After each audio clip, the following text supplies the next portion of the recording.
Hello and welcome. That is if you're just joining us, but if you have been with us all through, this is Nigeria Decides on Trust TV. It's our live coverage of the general elections 2023 in Nigeria. We have eyes and ears all across the nation, and we're giving you the front row seat as the action unfolds. I am Ibrahim Yusuf. Thanks for joining us. And of course, I have with me right here in the studio my trusted co-anchor. Yes, Supreme viewers, I am Hamza Idris. Happy to have you at this hour as we bring you updates across the country. We have our reporters all over and at the National Collection Center here in Abuja. So keep a date with us as we continue to give you updates of every bit of happenings across the country. All right, every bit of happenings, of course. Well, voting has largely ended in lots of places, though some places there are still one or two issues to iron out. And of course, some results have started trickling in, but we will join in with the Collation Center for live updates of those results as they come in. But right here in the studio, we'll be analyzing some issues regarding the election and of course, the results that we're seeing so far. Well, right now in the studio, we have got Daily Trust Executive Director and of course, Editor-in-Chief, talking about Nazir Mikael Abubakar, and he will be here with us to discuss some issues regarding the election. Welcome to Nigeria Decides. Thank you, Brian. All right, so elections were held yesterday. Voting has concluded in a lot of places. Now results are trickling in. We're seeing a little bit of results here and there coming in. Some confirmed, some unconfirmed. But from the confirmed ones that we have seen, is a pattern emerging? Yes, I think, as you rightly said, some of these results have not been confirmed, but still there are those that have been confirmed, announced by the Electoral Commission at the state levels and local government levels. What we have seen so far, I think, is not different from there is no historical shift from the way Nigerians have been voting at different presidential elections. For example, the result clearly shows a regional block votes in some places. Some of these decisions were motivated by ethnicity, religion, and the regional alliances as well, and also the power of the ruling parties in some places. So I think these 3 or 4 key things. This is what I have observed in the results so far we have seen. Okay, talking about serious alliances, some are saying the emergence of NNPP and Labour Party have brought a kind of paradigm shift. Is that correct? It is to some extent because, for example, some of the results that they have announced in Kano, for example, you've seen the NNPP kind of like sweeping most of the local governments, or almost all of them that have announced so far at the Collation Center. Earlier in the day, Trust TV showed some live footage from the Collation Center in Kano, where the returning officer was announcing the results. So our reporters continue to send updates from there. So that's what we are seeing. And also from some of the results that have been announced in some states, for example, in the southeast, in the south-south, you can see clearly Labour Party cruising to victory in those states, in those local governments that have so far announced. This is not the final results. This is just at the local government level. Exactly. So the things could change. But from what INEC has announced so far officially, so this is what I'm talking about. So you can see the power of some of these new political parties that we're calling them the third force or whatever. Yeah. So you can see their impact. Saying banana party. Yeah. So you can see their impact already. Yeah, but not only in the areas where you can also see them appearing in several other states, even where they are not winning, but you can see them coming third consistently or coming fourth consistently. I saw one of the parties in Kogi, is it ADP or ADC? Yeah. You know, for House of Reps seat is now inconclusive because of the massive turnout and support of that so-called small political party. And I think you're right. And I think what we're also learning from this is maybe the awareness from the voters, for example. Voters are becoming more aware. So they now can see that, yes, even though these one or two parties are the dominant one, this is the ruling parties, but we still have some good candidates that are now standing in smaller parties that we can actually vote for them to represent us. That's what the voters, like that ADC thing you mentioned, that's what it's telling us. And there are other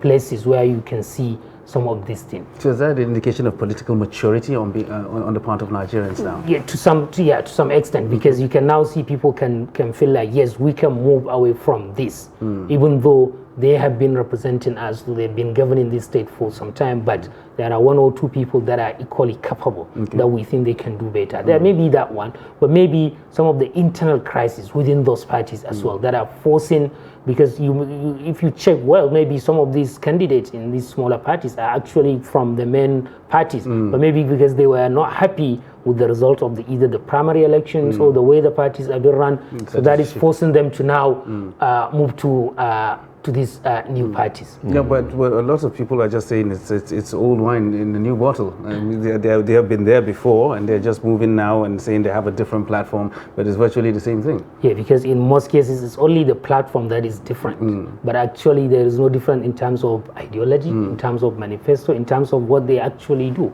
and that cut across most of the parties, because even in this election we've been talking about campaign about issues or lack of it, and it's still there. So you can see, so I'm not surprised if, as I said, the reason why these people are moving out or they are getting voted is because of the internal crisis within the party. So I have to now just move in and change a platform. Some of them cross carpet, few weeks or months to election. Yeah, Exactly. You've been covering politics for a very long time, not only within Nigeria, but in other parts of the world. The feelers we are getting, one of them is that we are going to witness something different this time around, because up till now nobody will clearly tell you who is who. Why is it so? Is it maturity, as Ibrahim asked earlier, or certain things happen at the peak hour of election that actually change the thinking, the plans of the politicians, and even the awareness of the electorate? I think I would say a combination of almost all the things that you have raised. But I think the maturity, I'll take it to the last. Yeah, but I think the major thing is, number one, the ethnicity and religious factor. Okay. Yeah, because you can see when the APC came out with that Muslim ticket, there was a lot of complaint and outrage from a certain section that they feel, the Christian community, they feel they're going to be marginalized by that. And then you now have Peter Obi coming out, who was initially seen as a regional candidate, like being pushed as part of the agitation for Igbo presidency. But then he easily metamorphosed into like a religious candidate of some sort, because many people who were angry with the Muslim ticket now lined up behind him, and he quickly took over the PDP structure as like structure in terms of the support base, because many analysts predicted that he was going to affect the PDP in its stronghold of Southeast and South, because that. But then it moved beyond that, because there were a lot of people also campaigning for him. Some of the people who left the APC because of the Muslim ticket, some of them supported him. So you can now see what I'm talking about. So that's a strong factor. But also because the APC of that Muslim ticket that it did, and also because of its ability to form alliances, especially at the elite level. So then you now seeing them moving, because they have more structure than all the other parties. Structure in terms of they have people in power at different levels, governorship, state, and whatever, and councillorship level. So that allowed them to move in. So that's also another factor. The third factor is also the factor of also, let's say, Rabi Kwankwaso of NNPP, which is also is not a religious one, but it's more of like a regional one as well, because he presented himself as, look, I'm from the north, I can do better and can represent you better at the center. So there were a lot of people who bought into that argument and message, and he got support. And he came from a very crucial state. So as we are seeing now from the result, he actually did very well in that state. And in some other states, we can see them coming third, like even a distant third, for example. But it's so it helps. But then also the issue of some of the last minute decisions, the policy things, like the Naira redesign, like the fuel shortages, energy crisis in general, also pushed so many people and made a lot of people angry. So that I think has also affected the way some of these people voted yesterday. But also you have the regional, the local politics exactly. in some states. All right, so let's move slightly away from the talking about politics in general. Let's talk about the election. It happened yesterday, and the major player there is of course INEC. We've got some reports of late arrival of materials. In some places, elections went on through the night and all that. And in some places, elections did not even hold, and they have to be rescheduled to a different date. Is this a failure of planning on the part of INEC, or how would you rate INEC's performance regarding yesterday's elections? It was a combination of so many things. I would say a lot of people are talking about planning, but if you talk about planning, INEC had like 4 years to plan this, because after the last election you start the new one, and then we had a new electoral act.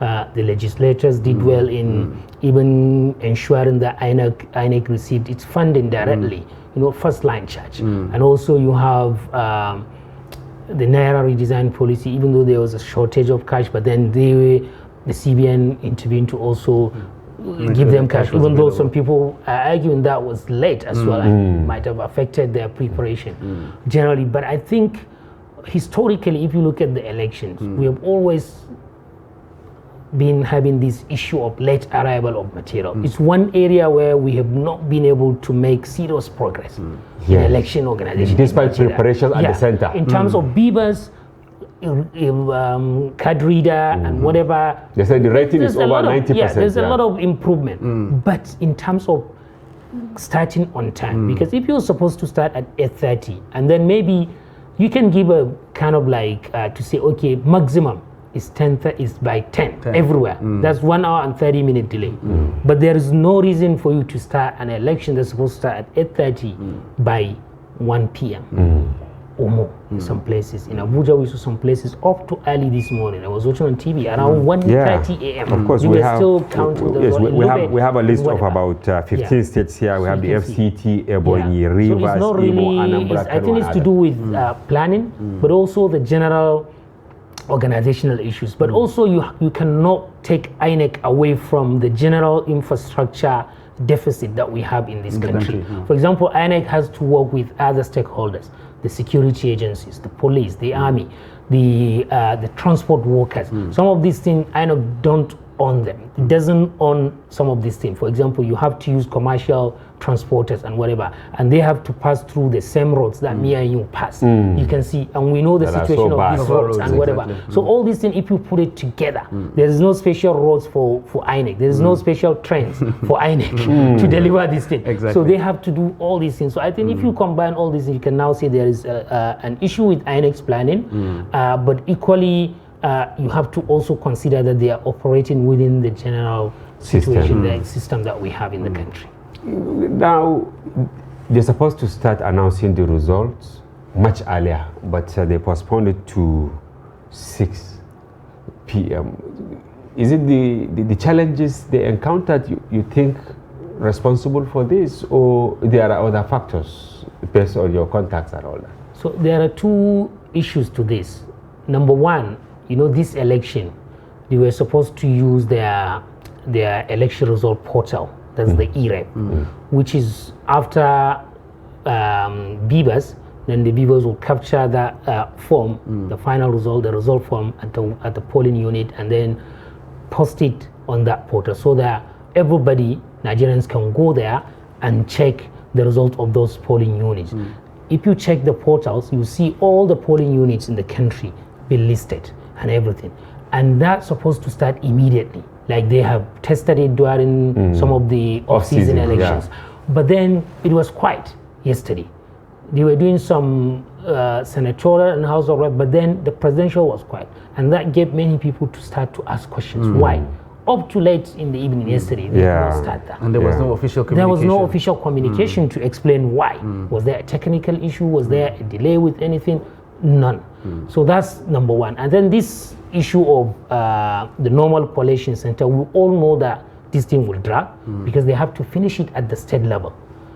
Like this is what they are doing now in Kano and other states. And then you expect the returning officer and the rec to now come to Abuja, whether they come by road or they come by air. They know they just have to find a way. Exactly. They have to be here physically. Imagine. I was discussing with this last night with some observers. Why can't they offer them a Zoom option? For example, this guy in Kano, we were live on Trust TV on him earlier, the returning officer. Imagine he can do the same thing from Kano on Zoom to the collation center. There's no problem. It's the same thing. And then after, you bring the hard document for evidence. You bring them to INEC HQ here. So, but I don't know why. Is it trust deficit of sorts?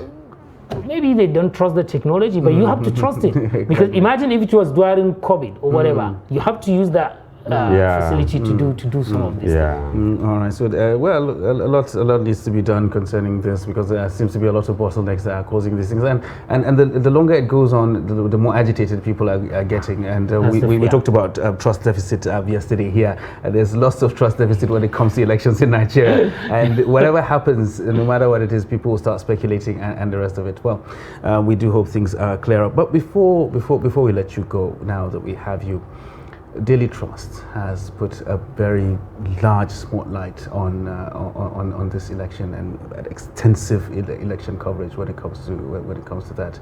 What's the driving philosophy behind our coverage? Okay, so number one is because of our audience and the readers, because our allegiance is to them, and also because the company has expanded into television, into radio, digital. So, and largely because the news, the way people consume news and information is also changing. So some stick to their newspapers, some stick to their television, whether it's on TV set or on mobile, on the go, on social media, and also you have other people who are not consuming in English, but also in Hausa. So that we also have a Hausa platform. So how do we bring all these things together and then to ensure that we serve all our stakeholders without shortchanging any one of them. So that was the major drive behind this. But also because we thought it's an opportunity as Nigeria is maturing in terms of democracy. We also have to play our role in ensuring that the process is clean and people trust it, and also the democratization process is also improved so that people can get the benefit of the system. So that's why we put all this together to also do it, more importantly, within our general editorial and guideline and ethics. Yeah, then this is very important, the issue of editorial guidelines and ethics. Of course, earlier in I saw when you posted a message at the general platform, because the political parties, they've started, hurling insults at each other, and you pass a message. So how do you come in? I mean, how do we approach some of these exchanges based on our editorial policy? Okay, so generally it's like we're a private company, but we're not aligned to any political party. Or even though we're Nigerians, but we're not also aligned to the Nigerian state in terms of ownership, for example. So we want to ensure that we remain in the middle and impartial in whatever we do, so that we continue to earn the trust of all the stakeholders there.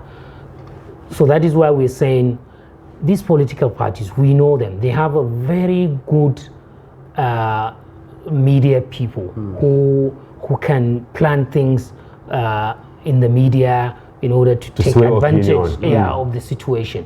And then this INEC, no matter how the issue about the late start and whatever, the election has been largely successful in the sense that it was a violence-free in most areas, apart from the pockets of violence here and there. And also people came out to vote, and the results have been collated and whatever. But if you allow the politicians to now begin to jump in, saying, oh, people were not allowed to vote here and there, these people are announcing fake results and whatever, then all they want is to now discredit the process. Yeah. And when you have the process discredited like that, then the consequences of like so the general public will reject. And we know all the way that led us to that. So that is why we say as a media we also responsible. And we have to allow the politicians to do their game, but we have to maintain our position as a neutral institution, and also report things as they are. If you have a genuine issue, for example, we will raise it. For example, we were just discussing lapses within the process, you know, and we were free and open to do that, but we will not also allow politicians to take advantage of our platform for their own selfish interests that will lead to the disrupting the process. All right, thank you very much, Naziru Mikailu, Executive Director and Editor-in-Chief, Media Trust Group, for coming to the program, for your informed perspective. Viewers, we'll let the Editor-in-Chief move on to attend to other issues in the company. It's still Nigeria Decides right here on Trust TV. We'll take a short break, and when we return, coverage continues. To stay with us.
We are sorting.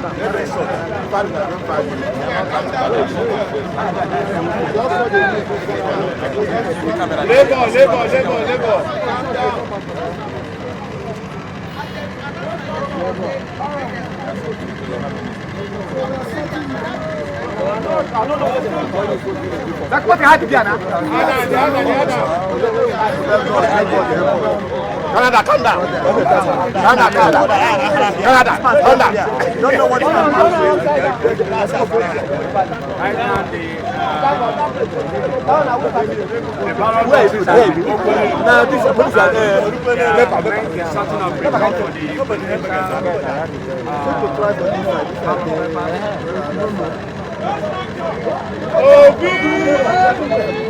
Correct. We must deliver our police units. No structure. No, they can't. Where they can't. Where they can't. I guess you can't know where this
lokacin muna nan da suka samu dama suka gaba idonmu dama sun gaba idonmu ne tafiyar mu ne na sani tafiya shan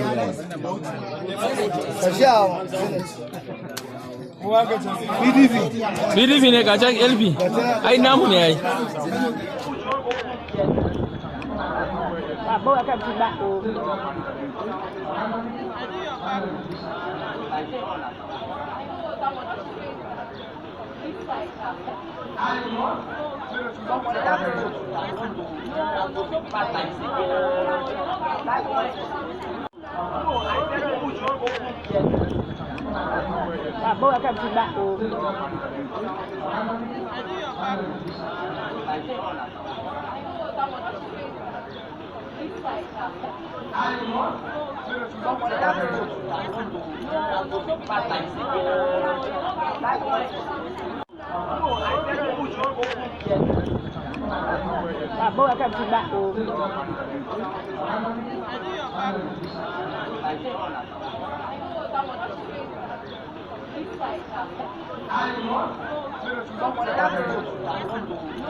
Welcome back to Nigeria Decides right here on Trans TV. The coverage has been going on. We've been on it since yesterday, of course, giving you a front row seat to all the action as it unfolds concerning Nigeria's general elections, as the presidential and, of course, the National Assembly elections. Results have started trickling in, some confirmed, some unconfirmed, and of course, they're generating some reactions already. Yes, from different quarters. Yes, reactions everywhere. But you can see, I think the ambience is really that of suspense across the country because Nigerians are anxiously waiting to see who is who. But at the state levels, you know, National Assembly, reps and Senate somehow already known their... Exactly, some have actually known their fate already. Yes, yeah. Which is very interesting. And the world is also watching because Nigeria is a huge country. The INEC chairman says the election in Nigeria is as good as conducting election in the whole of West Africa, and then 14 million taken from maybe Central Africa put together. So it's actually a big thing. It is actually a big deal, and of course all eyes are on Nigeria, and of course we are eagerly awaiting those results. Well, talking about our analysis and of course coverage of the election right here on Trans TV. In the studio right now we have two seasoned guests who are going to help us analyze in-house and dissect some of this. Kehinde Amodu is a veteran like I used to call him, a veteran broadcaster, and of course he has his hands in a lot of tales, and of course he is going to give us a lot of expertise concerning the elections. And we also have Baba Martins. He covers some of the political parties for us. Now he's covering the PDP for us, right? And he does a lot of analysis because of his vast experience, and that is why we brought them to the studio to have a take from their reservoirs. All right. So gentlemen, you're welcome. Thank you very much. All right, so let's start with Mr. Kehinde. You have been covering elections for a long time. You've seen a lot of elections in Nigeria, and of course we know this one is different. Not because of maybe the people involved, but still because of technology that was introduced, and of course the new electoral act that we have, and all that. But generally, how would you see the conduct of the election so far, from voting yesterday to how things are progressing now with collation of results? Like you said, there was the innovation of technology. That's the first step to take this election away from other elections. The BVAS, and then the electronic transmission of results that will make this this period of suspense a little bit shorter. Because once we get from the polling units to the wards to the local governments, then to the state centers, then it's a one-off straight to the National Collation Center. So technology has made it different. Then it seems as if, well, we get to this point at every election season where the suspense is at its highest, and then suspicions come out. Exactly. And people will say, oh, if this person doesn't win, then it means that the country will go In flames. in flames. Exactly. But when we get here, eventually things writing up in the first place, in the final analysis. And the reason is because Nigeria is made up of different nationalities. I started cautioning yesterday when people had started posting results from the various polling units, and then they thought that that means that one party is in the lead. Exactly. You understand? And you know, it makes it a little bit, you know, it's too early Exactly. to start projecting whether one party is in the lead or not. It's a polling unit. We're not Yes. talking about a war. We are not talking about a local government. you know the different steps. Exactly. So when you start projecting that a party is on the lead because Of one or two polling or units. one or two polling units, or because people have posted results onto the internet, then it makes things a little bit more dangerous. And I think that's what makes it different this time around. All right. Well, talking about this lull that we actually have from the end of voting to now that we are expecting results, how dicey of a period is this right now, Baba Martins? Because we have started hearing some grumblings here and there already. People have started mumbling. I describe it as ranting. Actually. Exactly. Yes, because Yes. I think we should call a spade a spade. Yeah. Because the spokesperson of PDP said that Dino Melai, one of there are many. He said Nigeria will come to an end if their candidate is not declared winner. And this conversation is very important because the world and majority of Nigerians rely on the legacy media. We are one of them in telling the truth. What is the implication of this? Because some of the legacy media, they've started giving voices to these agents of, fight, agents of destruction, platform to ventilate their misplaced anger and misplaced aggression. Yes, Baba? INEC has always put it succinctly for everybody to know that after the elections, everybody should wait for the authentic result from INEC. And I think that should not be misplaced. Nigerians should always wait. Just like you said, between the election and when the result is declared, people are always anxious, there's tension, everybody wants to know who is leading. And then the media comes in with Atiku has won his polling unit. Exactly. This person has lost his polling unit. Exactly. You know, that kind of a thing. And then everybody begins to say, okay, some people just construe or assume that winning will translate. And social into media the isn't national- helping matters It's as not well. helping matters because we have to understand first and foremost that Nigeria comprises of 36 states and the FCT. We have 6 geopolitical zones.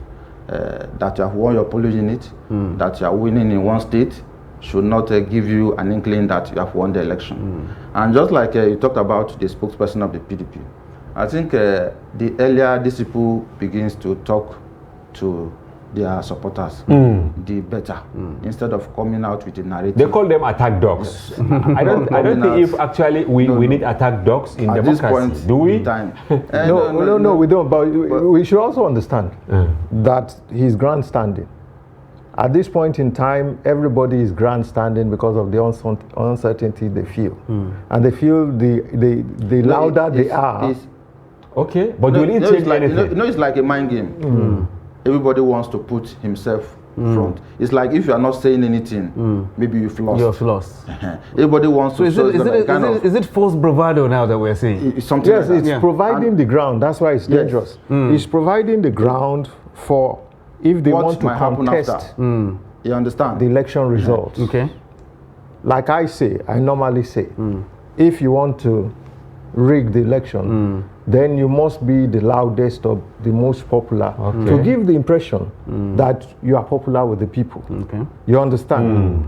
Even though some people think that if you are ranting is actually a defeatist approach. Yes. Because if you know you are cruising to victory, why Maybe you let the why process, rant? Why you allow should the you process call to out go people? through. For instance, we are going to call all the political parties because we have them here.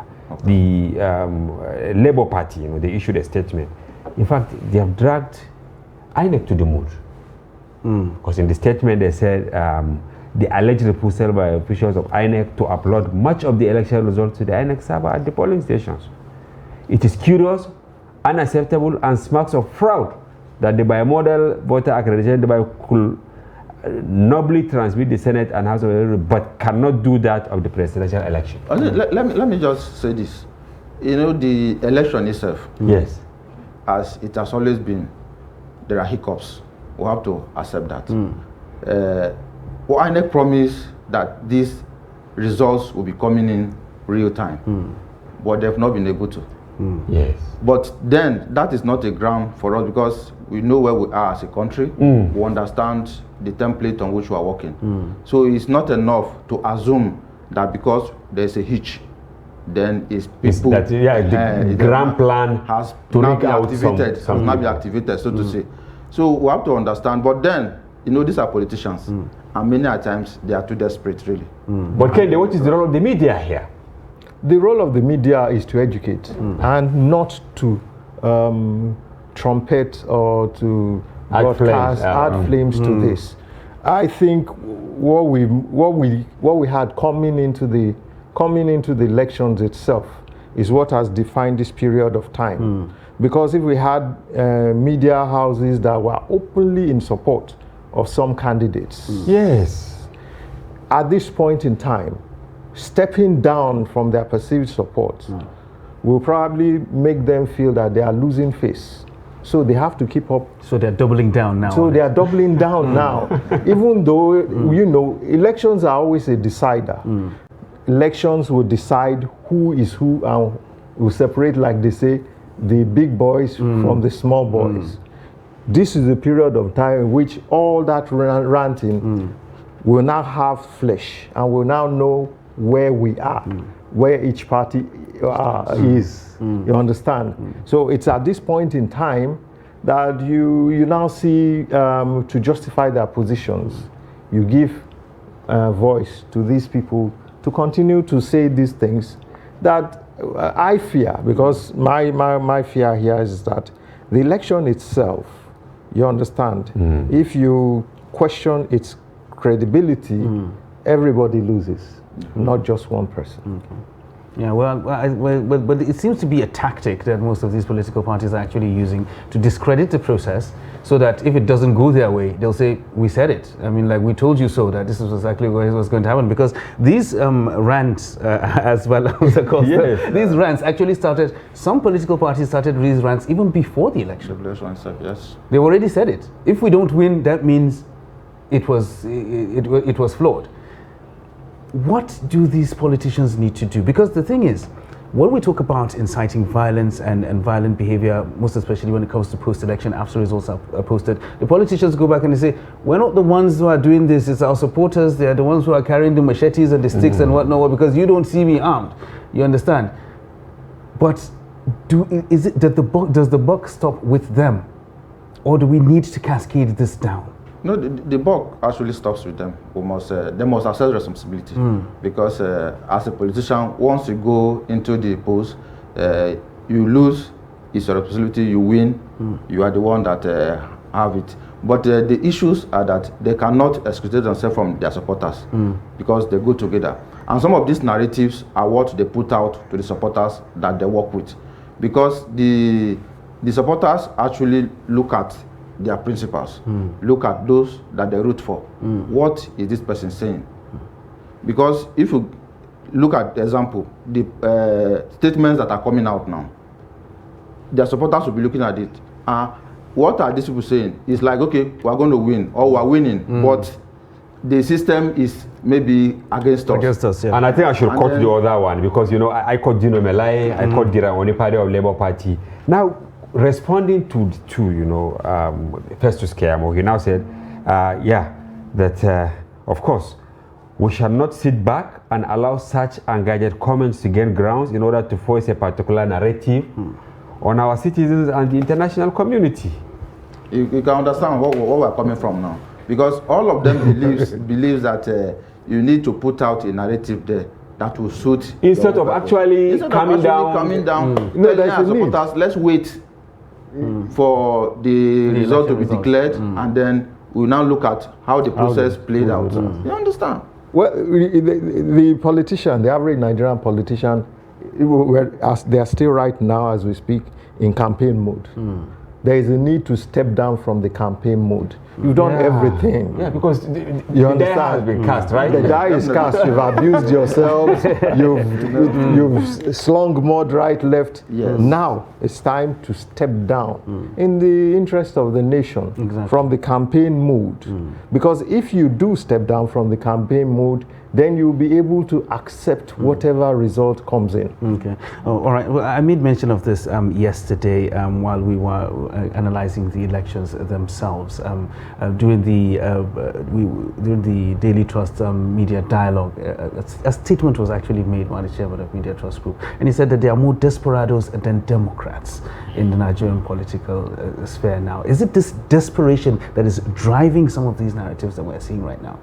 Yes. Is it born out of desperation? Yes, and I'm not going to name names, but everybody that has entered the race becomes desperate. You know, maybe when you came in, it was some sort of experiment, or it wasn't really clear. But now you've gone around the campaigns, you've seen crowds, whether they be rented or not, come out and hail you, and then you suddenly get in that God mode. So it gets to your head. It gets to your head. Say, I must win this thing. Exactly. So everybody, every politician becomes a desperado at some point, and it becomes a war, and that is what we are seeing playing out now. Okay, away from the presidential election, what is really the message coming out in relation to the National Assembly election so far? Is it one party affair? Or? I think for the National Assembly elections, it's already going towards where the parties, the other political parties, that the presidency is tilting to. Because if you look at the results so far, in the South, LP seems to be making an inroad. And what we're hearing is that, especially in the South-South, some of the assembly elections also are tilting towards the LP. And I That think is, so the result that had been validated by IP, I mean by the result INEC. that we're hearing, because I don't think many of the results have been announced as in officially by INEC. Well, that's in Abuja, but I think Yes, at the level, state at the state level, offices of I INEC, think yeah. some of them are tilting towards those that the areas that the presidential candidates were able to make a showing. I think that so far so good. That's what we are hearing from the states, because in the south, where LP is making inroad, some of like the south maybe and southeast. some of the also the senatorial candidates and the House of Rep are also putting up a showing. It is same also across the country, where they have maybe in the north, where when you go to Kano, for instance, the NNPP is there. seems to be making this scene there. Exactly. So I think for now, while we wait for INEC to actually announce and give us a shape of what all these things stands for, I think for now this is how the issues are going. And then we don't also want to start postulating. Yes, but there are some obvious facts. Yes, this is. Have you noticed some protest votes in some places? Yes. Okay. Yeah, there have been protest votes, and I want to say that there is, if you look at the FCT, for instance, yes, there is a huge protest vote going on in the federal. People are so angry. The people are so angry, and you know, I think we don't have the figures yet. Yes, I will not say them. We will say them. but the incumbent National Assembly members will be shaking in their boots right now, running right, left, and center. You know, what we see, I got some information about some of the National Assembly members that came in Lagos, and a particular National Assembly member who has been swept away by the tsunami. By the tsunami, because there's a lot of protest votes. If you know Lagos very well, you know that there are areas in which there are so-called non-indigens. And if you happen to be one of the either PDP or APC in one of these areas, be sure you are swept away because it's gone somewhere else. I think the message is that we have a 4-horse race. Okay.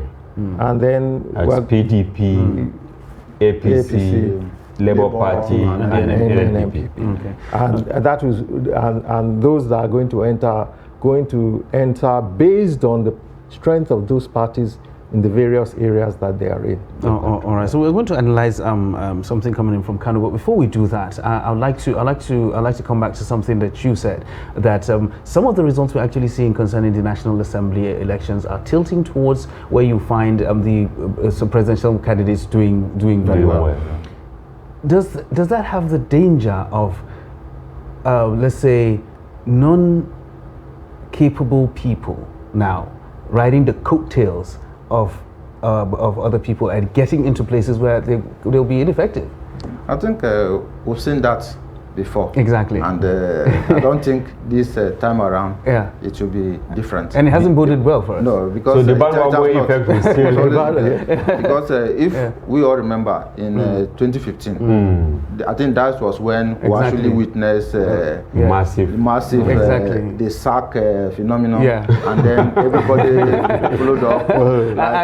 At one point, there was no space on the coattails for everybody to grab on.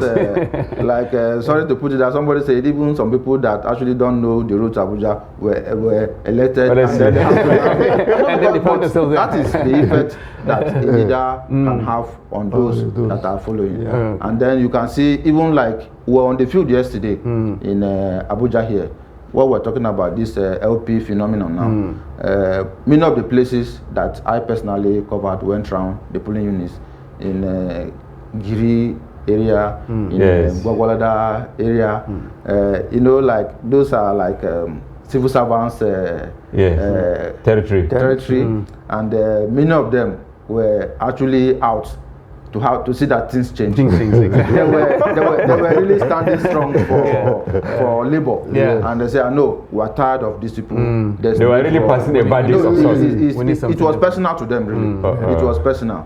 They said, no, we will stand there. Some of them as late as 7:30, 8:30, when the vote was still being counted. 10 p.m. They remain there. They remain there. Yeah. Wow. Many of them, some will go, will come back, say what is happening here. They want the result to be declared. The funny thing, you understand? In areas where INEC officials arrived and they didn't have logistic tables, chairs, they volunteered. Were providing. Close to my house, they brought in floodlights. At 10 p.m. And some people going they must vote. It's actually very interesting because yesterday a lady at the ICC, she asked INEC chairman a question that what about a certain area where the INEC officials were late and then some of the prospective voters, they volunteered, they started screening the people ahead of the arrival. Because like, for example, where, there was this case of ballot snatching in Gwagwalada area yesterday. By the time we were notified and we rushed there, we were told that the thugs came, destroyed, because some people are already voted, they destroyed the papers, the boxes, and everything. But immediately the security operatives came in, those guys ran away, and then they regrouped.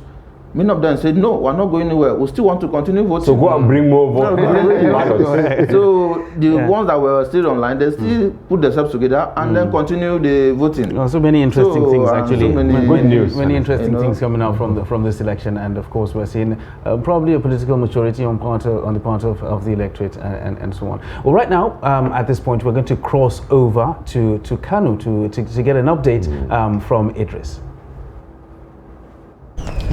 Well, behind me is the Situation Room, the collection center here in Kano for the presidential election that was conducted yesterday. And from what you have seen so far, INEC here in Kano has so far announced about 6 local government who have already successfully brought in their result. And so far so good, everything is moving on smoothly. And the announcement is going on, even though not all the 44 local government areas of Kano State are at the moment in INEC office. Some are still coming in, but the announcement of the result is going on smoothly. I have Abdul Ghaffar Oladimeji, who is an election observer. He will be talking to us, telling us what the atmosphere looks like. Abdul Ghaffar, thank you for talking to us. First, how do you see the conduct of the exercise here in Kano? Well, so far the conduct of the exercise of what we've observed since yesterday is that we found out that this time there was a massive turnout of voters. The initial fear of voter apathy was not the case. In most communities, people really came out to vote. As early as 6 a.m., people were already at the polling center to exercise their franchise. Okay, and now the collation of results have started. How did you see the process? Is it slowing? Is it? How soon do we expect the whole process to get over? BVAS has brought a faster process to the whole electoral process. From what we saw yesterday, people will be accredited within 40 seconds. So I think this is also robbing off the collation process. You can see within the space of 30 minutes, we've been able to take about 5 local governments. This shows that at least the BVAS, the coming of BVAS has really in a whole lot tried to smoothen the process and fast track the process. So I would say it's faster than what we used to know in the past. Thank you very much for talking to us. Well, here you are. That's Abdul Ghaffar Oladimeji, one of the domestic election observers here in Kano, who has been telling us how the whole process went on. Well, we will be here at the INEC headquarters. Don't forget also the federal constituencies, talking about the Senate and House of Representatives elections are also being announced across the state. That too, we are going to monitor it to see what's going on. Yes, that was Ibrahim Idris in Kano. Idris Jibril in Kano at the INEC Collation Center. 2 key things that results have started coming in, and turnout impressive. What do you think, Ibrahim? Yes, since yesterday we've actually had some of these results, these reports coming in that there has been, so in some places, a large turnout of voters that actually they came out to vote. But in some places it has actually gone down, really, depending on some factors, really, because, you know, there are lots of things coming into this election. There were lots of things at the back end. You know, we had fuel scarcity, Naira redesign policy, and all these things. I think they played a major role in determining the number of people that actually came out. But some people say it is the Naira redesign thing that actually spur the interest of some people to say, okay. It depends on how you look at it. It depends on how you look at it. I think I will commend the turnout. The turnout was extremely good across, at least for the places that I monitored. And as early as 6:30, voters were out in their numbers. Like yesterday, I spoke with this lady, Anita. It's a comedian. That's what's her name now. Wari Pikin. She voted in close to where I monitored in Kaduna School in Gwagwalada. And she said that as early as 6:30, she was out because she wanted to just be among the first people that will vote. But to her surprise, many people were already waiting, so many. And then she was saying that the way it is, it shows that what Nigerians want, they want to actually show that their votes count, they come out to do. I think for me, the voting, turnout. As early as yesterday, before even I wrote a report about the turnout.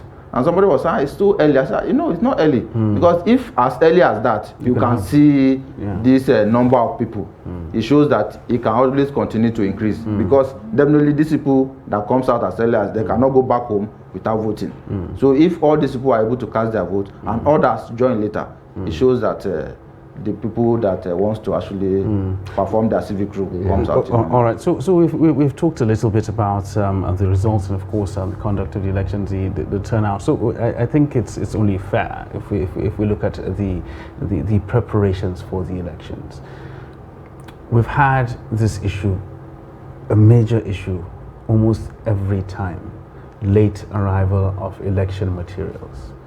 When we discussed this thing yesterday, someone said it's because of the trust deficit that we have in the process. That is why everybody needs to be there before election materials are dispatched. You had to have representatives of the political parties, security agencies, and everybody needs to be there before these things are moved. And that's somehow. And I think today, when we brought the editor-in-chief, he brought another perspective that INEC is actually working within the Nigerian system. Exactly. So you cannot isolate it. Exactly. If we have a magic wand, if we have bad rules, it's the same produce rules that a different result. I was going to say that because we should understand the system in which we are now.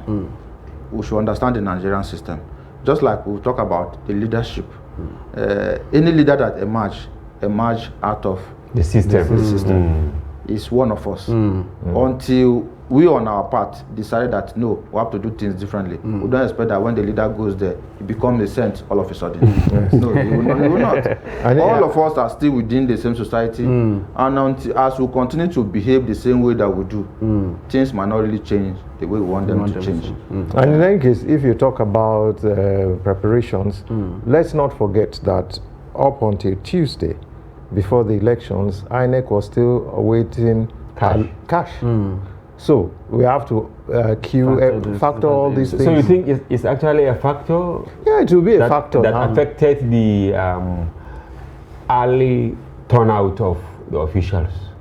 Yeah, the officials turned out, yes, but in some cases they turned out without the electoral materials. Maybe they could not convey it because maybe the transporters were not paid. And they insisted on getting cash. And then in some cases, the electoral officials were around, they were waiting for security. So, you know, all these things factor into the process. Like was said, Nigerians should learn to trust their officials more. It's because of that trust deficit that you believe that once the electoral materials or the officials do not arrive on time, then something must be wrong somewhere. And even if they are to arrive, they must be accompanied by everybody. The security, If someone representative of all political parties, and everybody needs to be there. Everybody needs to be because there. we talked missing. Yeah, we talked about this yesterday when we were discussing it. We talked about a country whereby you go to a polling unit, you find one person actually manning that. I was short of mentioning the country, but Dr. Abdurrahman, he said it was actually Kenya. You know, they went there, the observers, they went to a certain school, and they met one gentleman with his lantern, no electricity, of course. And then all the sensitive and so-called non-sensitive materials were actually with him. No talks, nothing. You just come, do your thing, and go. No security, and he was able to come, took the election, and that's what we're talking seamlessly, about, and he took it back to the headquarters. The kind of people we are, you know, it has to go with, because that's what I was saying, when you go to some polling units, even the security operatives, the INEC officials, the agents, and observers are more than the people that want to vote. Yes. Everybody wants to, then what are we ensuring? At the end of the day, we still have issues with this process. So what has all these people that gathered done? Nothing. Just like you're saying. So if it's one person, two people, and then we can put our hands together, have faith. I think the process can... Okay, I still want us to say one or two things on Kano based on the report by Idris. Before the election, Kano was seen as battleground of sorts. Am I correct? Yes. Yes. But it's like things are changing now. Going by the feelers we're getting from there is a kind of a tsunami by NNPP, because the results have been declared. They have been announced, especially for the National Assembly elections. What do you think are the factors responsible for this change? Of course, all the other parties, they will have a fraction of sort, but it's like it is becoming obvious that NNPP is having a field day of sorts, Because because NNPP is Kano bread. That's the first thing. Just like you would say in the early days when there was APC or the earlier manifestations of APC, the AD or ACD, AC. Yes, AC, exactly. It was Lagos bread. AC, then ACN. And all that. Exactly. So NNPP is Kano bread. It's owned. The people have owned their party and have spread the gospel to neighboring states. You understand? And so they have owned that. Really, I think he did well in his campaigns, in passing his message across, and not being intimidated by the so-called Big Two, Big Three, or Big Four. He insisted until the last day he was campaigning that NNPP will spring a surprise and win the presidential election. And you know, that kind of confidence inspires confidence in other people. So what should we expect in South and Southeast? If in Kano, which is in the Northwest, right? So what should we expect in South and Southeast? What should we expect in Southwest, right? And what should we expect in Northeast, for instance? I think from the little result we're getting from the polling units, I think our expectations, I don't think, will be far-fetched or different from what we're already hearing. Okay. Because LP is already making a serious inroad in the Southeast and the South-South. Okay, yeah. Because even in the South-South, I think before now, just like you said, the NNPP is Kano bread, and people know that they will do something there. And you can see it is actually making some impact. In like the Southeast. in Yobe, like in Jigawa. You know, they spread the gospel well. In the Southeast, people, nobody will be surprised by anything that happens with the LP there, because they believe before now something is going to happen there. But I think some people are still surprised about the inroad into the South-South. Okay, Southwest. I mean, no, South-South. Inroads of which party? LP. Well, Labour LP, are Party. you sure? Yes. Because I was thinking No. it should be traditionally Because with the PDP stronghold yes. in the south, and then with a kind of the ethnic politics that will play at times in the country. Yeah. People think that you mentioned it earlier. okay, that will, the Labour might not be able to actually make much inroads in the south. But I think we're getting more of independent voters, independent-minded voters. Okay, if you like. They use their conscience To say, okay, we want to do this. We want to do this on our own. And I think, like somebody said too, that's what transpired in the FCT, where you see Labour making, because the other big parties will tell you. The so-called, I think they are now. Okay, the so-called big parties will tell you that these people, I mean, the Labour Party doesn't have a structure. But I think from what is very funny, I saw a video yesterday, from University of Ibadan. Yes. They're counting the votes. No structure. No structure. So that is just the way it is. So do we now see these inroads being made by the NNPP and the Labour Party now muscling in on the big boys that we, so to speak? Is it something that we can expect to see going further when we subsequent elections, or does it just end here? Okay, let's look at the peculiar circumstances of this election. The economic hardship, the Naira redesign policy, the rebellion by Wike and the Group of Five. All these are factored into changing the narrative there. Now people are more invested in finding the right leader, so to speak, because they believe that where we are now, it is only the right leader that will take us up. Nobody wants to go any further down than this. We have reached the abyss. We have reached there. And so that's why you see people are invested. There is no longer this blind followership. There is a followership now that is based on reasoning. Will this person deliver for us or will he not? And I think going the peculiar, so if we don't have this kind of desperate situation in the next electoral cycle, we might not have this kind.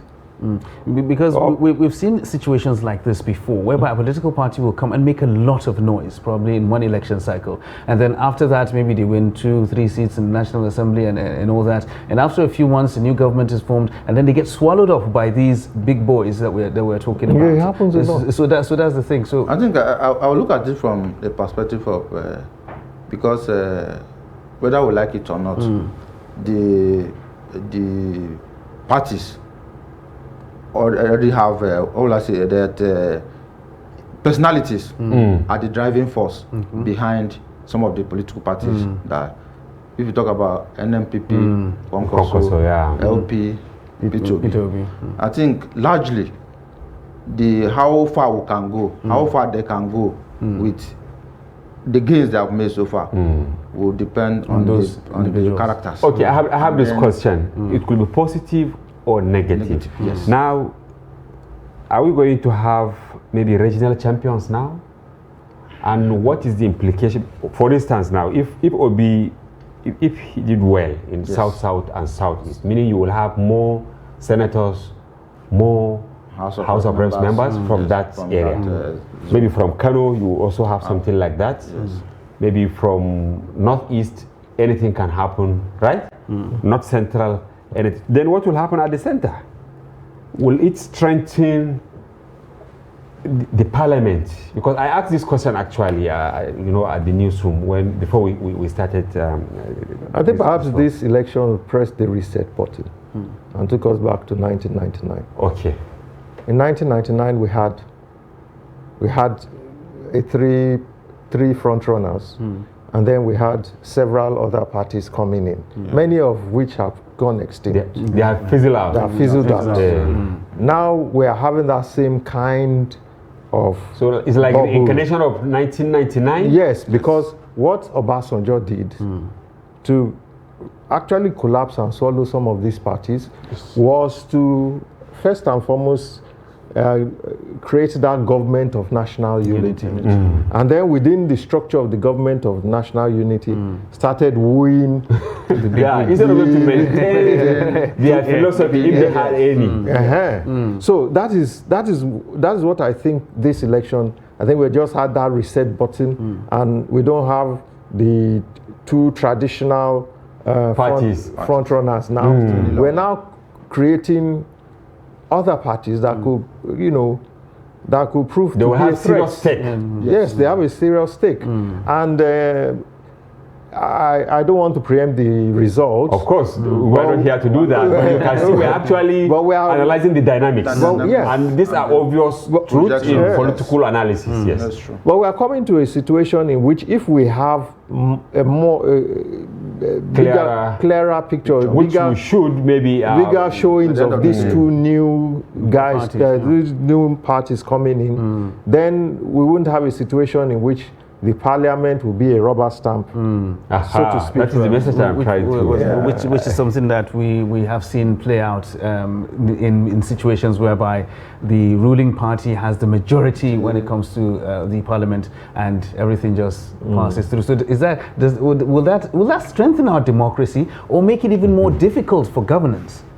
It depends on how the personalities involved actually come out, because if, like we're talking about this present National Assembly, if people can come from if there's a simple majority, for example, but the other political parties have a huge chunk of the parliamentarians, I think it will also help to strengthen our democracy.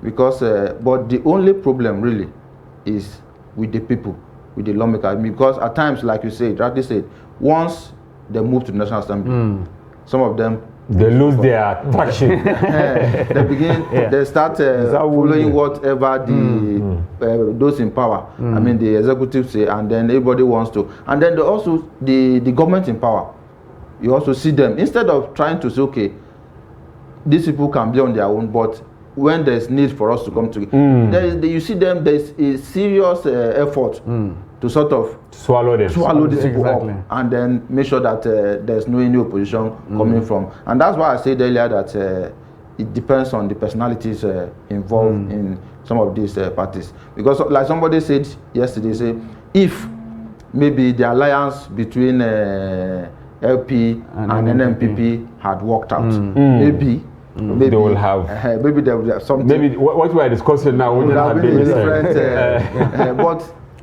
going forward, if the personalities still decide to say, okay, something has happened before, like you said, some of these parties were swallowed up. Do we want to be swallowed up, or want to still maintain our identity and maybe go to the center and see what we can do, having in mind where we're coming from?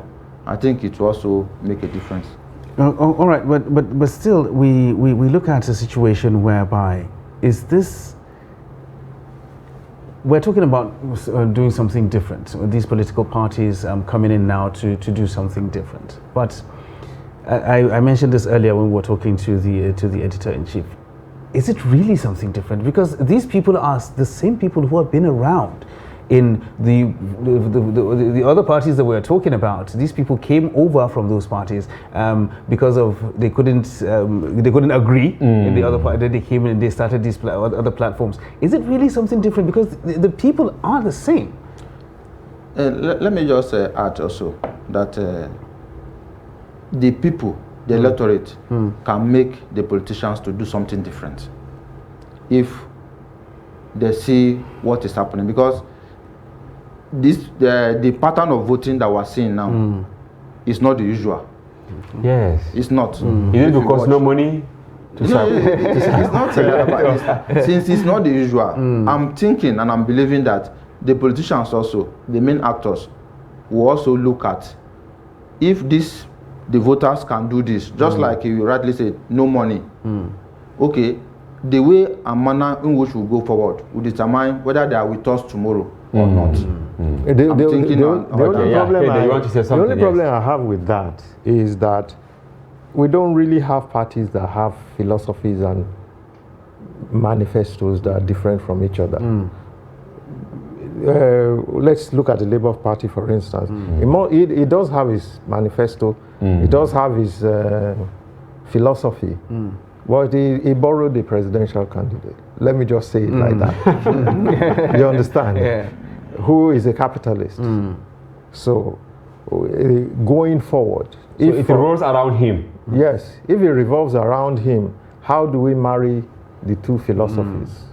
Because socialism and capitalism, they do not go together. Yeah, so this is what we have. But is it really a socialist? Is it really a socialist movement? Yes, it's the Labour Party. Yeah, exactly. in name, it is the Labour Party. It's supposed to. Exactly. It's supposed to. In name, it is the Labour Party. And the Labour Party endorsed him. What is the philosophy, the underlying philosophy of the Labour Party? Is it really socialist? No, it's a party made by, although it's lent its platforms to all kinds of politicians down the years. But essentially, it's supposed to be the Labour Party. But I would say in the real terms of the word, it is not. It is. It is not. Okay. Really. Because that was what I was and that's driving why at. I also say that the issues, the voting pattern, and the expectations of the people still revolves around the personalities. The personalities, for instance, if a Labour Party candidate becomes the president, he is not the one who will rule. That's what most people don't understand. He will bring in the technocrats. He'll bring in the same politicians you're talking about. Well, from the same pool of people. From the same pool. The earlier we come to terms with that, the better for us. Yes. Because there is no way we will bring people from the planet. Yeah, no, definitely. But we still believe that we just have to reform. The person there can give direction. Let's hope. And people, sorry to don't me just add, and also apart from giving direction, the personality of the person there can maybe be something different, and that's what people are looking at. Because apart from, like you said, all of them move from one political party to the other. But at least some people will still tell you that, okay, maybe Ponkoso, for example, in Kano, there are many governors in Kano, where he actually came from. Why has he been on ground all this while? Yeah. Okay. He must be doing something different. Honestly, I asked, I was on phone with somebody earlier today. I asked, you know, they said he actually touched the lives of the Talakawa. That the children of the poor. Yes. In fact, I spoke with one Bashir. He said he was in an aircraft to one of these countries. Then some of these students that were sponsored abroad. You understand? That was the first time they boarded a plane. A plane, yes. So they had to help some of them to put the belt on. So I agree with what you said. The ideologies might not be cut out the way we want it to be. But I still believe that the personalities, just like I said, you do something different, because I believe we are in a country whereby we are in search of leadership. We are seriously in search. So we are not looking for a messiah. We want somebody that can do something a bit different, something a bit positive. But if you are arguing along that, what rules out a Bola Tinubu from doing something different? You know, because let me say, let me explain. Of all the candidates, this is what I'm saying. He's the only candidate that has not jumped parties. Yeah, so you're not talking about ideology. That's what I said. His ideology has been consistent. You know, yes, when he was governor of Lagos State, and the AD lost all around. But Lagos State remained. And out of the ashes of the AD, the AC rose. Or is it ACN came up and rose. AC first, right? Actual Congress of Nigeria. Came up and successfully fought back, regaining states until the ACN became a party that could challenge at the center. Yes. We tend to kind of forget this in history when we now say we're looking for something different. Yes. You understand? So I'm just saying that most people should prepare their minds about the leadership that will evolve. That we voted in a party, a president or a party that will do something different. But when it gets there, and it comes to governance, then there's something different must be from something that is inbuilt. Yes. Okay. No, You know, I asked a question earlier, you know, who is strong here? I wanted to arrive at somewhere, and I think we're approaching that place, and I want to have your take. You know, during the First Republic, we had strong regions, right? Regions, yeah. And then the center stood also until the whole process was truncated. And now we're going to have a semblance of that, maybe. Do you think Nigeria is naturally restructuring itself now? with what is coming out from yesterday's process? Kehinde, let's start with you. Yeah, you see, I think that the basic structure of the Nigerian political society are those regions we ran away from. And now we have 6 of them, right? Now we have 6 of the regions. But they couldn't assert themselves. Yes. Maybe in 2003, 2007, 11, 15, 19, but now 2023, right? Yes. Now we're coming back to a semblance. Because if we have strong parties at the regional level, and then we have a government at the center, already let's give some credit to the president, who did not, you know, have all the, in this is 8 years, he let the money out to the states. All of them, yeah. Yes. All of the states. None of them can say they were not given what was due to them. And I think going forward, that is what is good. Right now, the central wealth is not really attractive.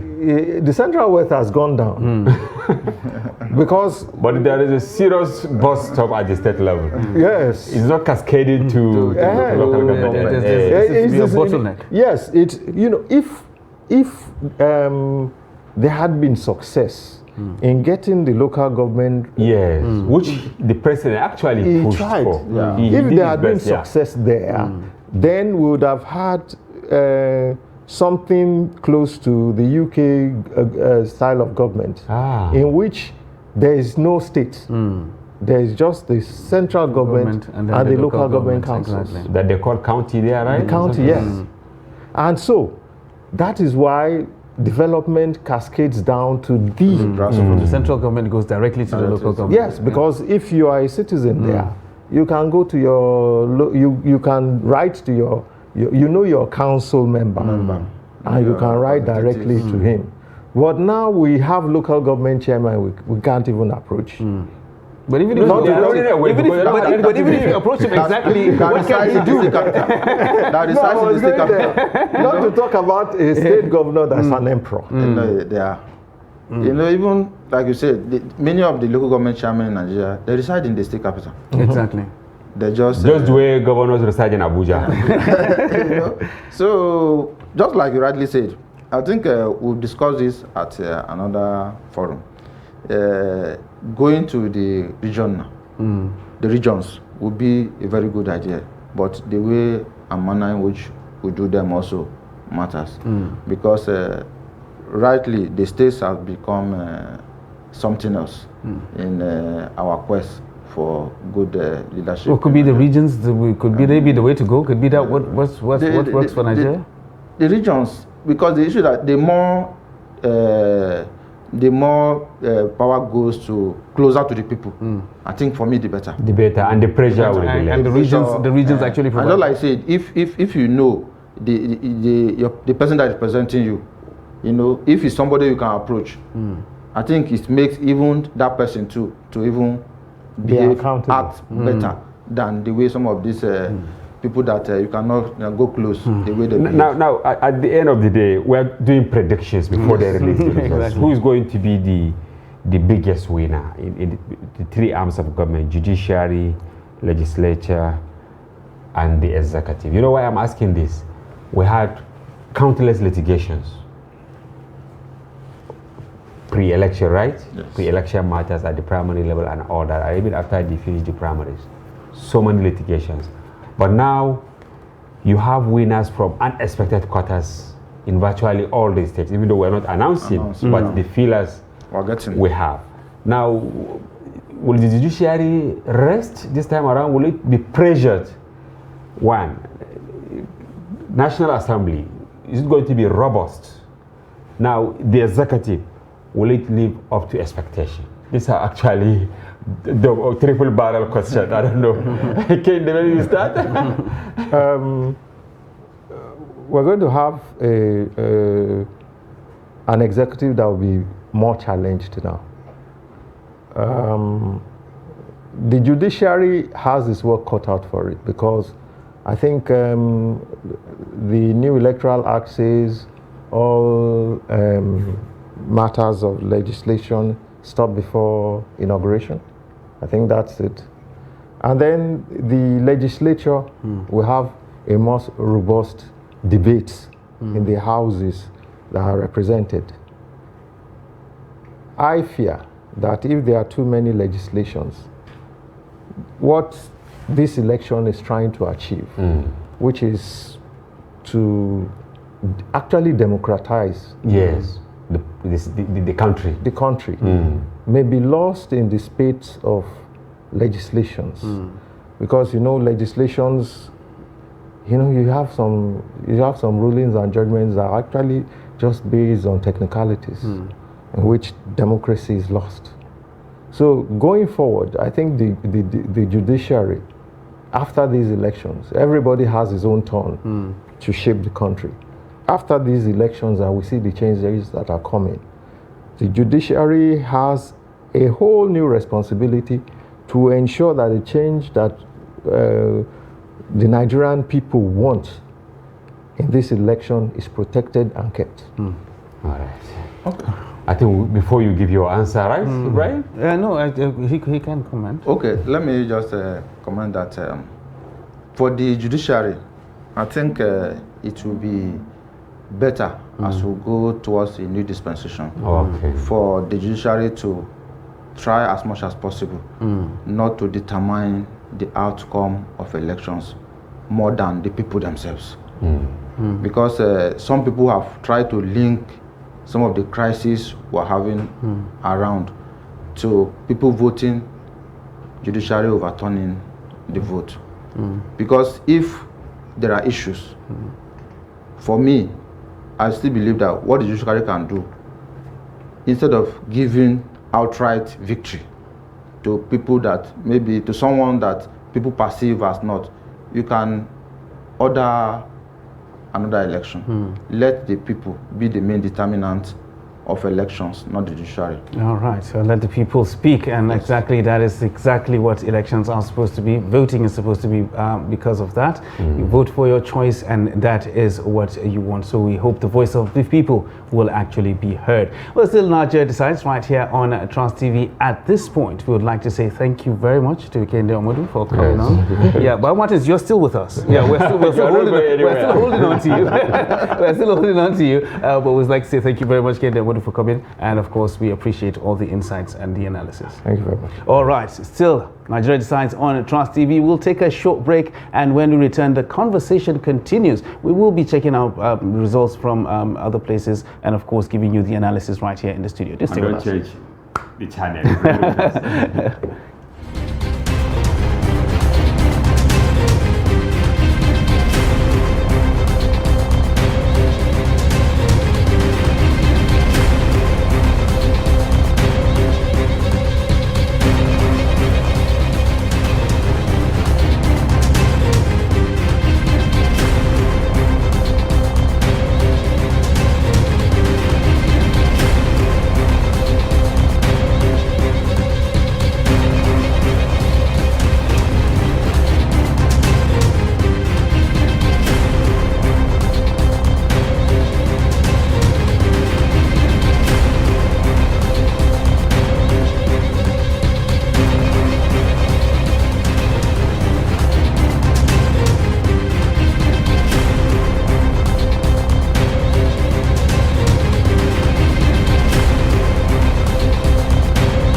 documenting the Nigerian story.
Welcome back. This is Nigeria Decides from Trust TV here in Abuja. Collections still ongoing across the states in the country. And joining us via Zoom is Dr. Ibrahim Duba. He's an author and also a columnist with the Daily Trust. Dr. Duba, are you with us? Yes, I'm with you. Thank you. I hope you cast your vote.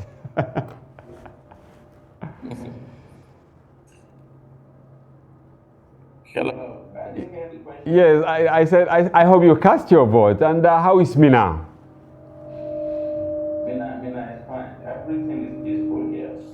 Okay, why we said we should have you is I think since 2015 or before then, you've been doing some predictions at every election season. What is the situation this time around? Have you done it? And some of your predictions, have they been validated so far? Yeah, so accurate. My predictions have come true to a large extent. I said two North Central states were likely to elect Obi.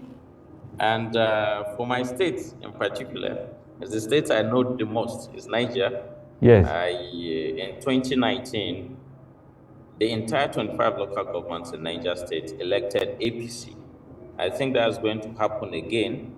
And from the results we've seen so far, almost all local government areas have voted APC.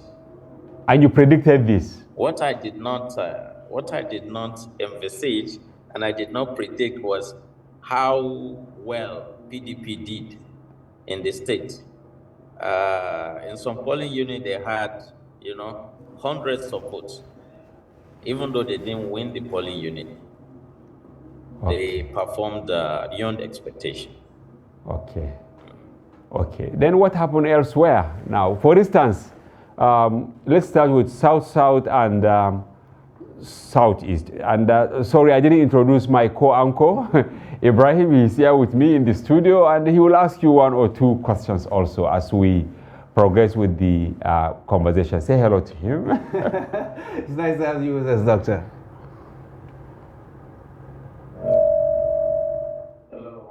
All right, it's nice to have you with us on Nigeria Decides. Okay, let's hear your take on South-South and Southeast. Yes. Well, The Southeast, I felt they were not going to give any votes to any candidate except Peter Obi.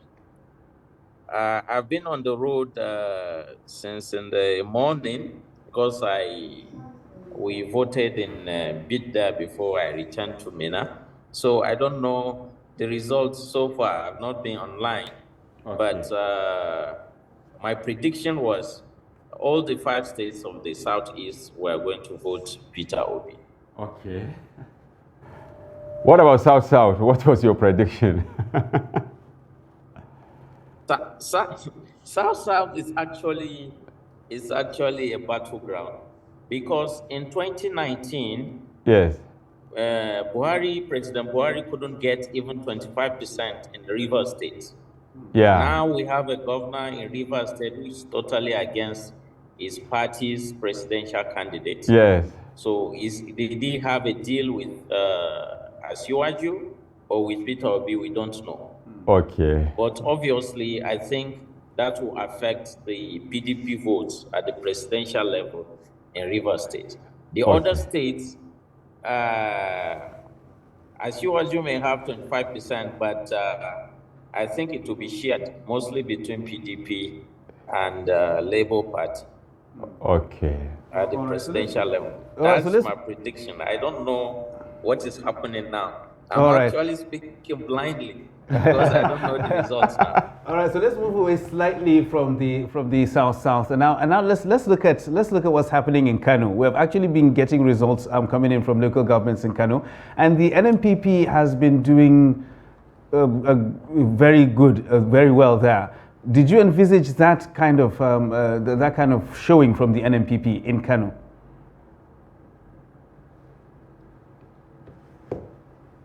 Sorry, I didn't hear the question. Yeah, I said let's take a look at Kano now because we have seen some results. Results have been coming in from local governments in Kano, and the NNPP has made a very strong showing.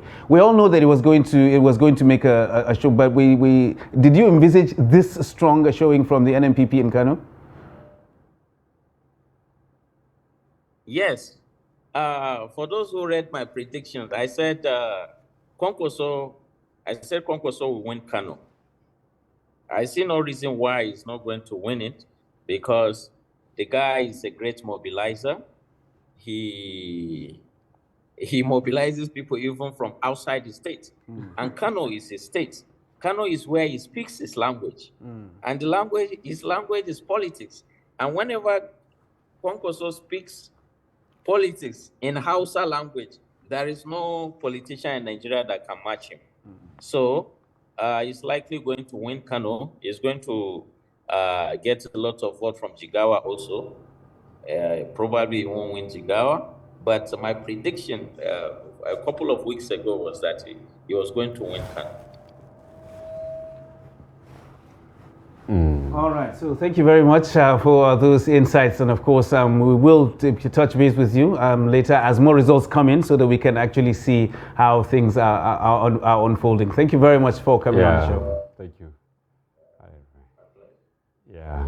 All right. So, Baba Martins, you've heard Dr. Ibrahim Duba, and you know he writes a column in Daily Trust, and he also maintains a blog. He did some of this analysis, which is actually valid. It's allowed in political reporting. Yeah, exactly. So that's why we brought him and then asked him some of these. We look at patterns, and then we try to analyze and see exactly what's going to happen. So just we're talking about the issue of Kano now.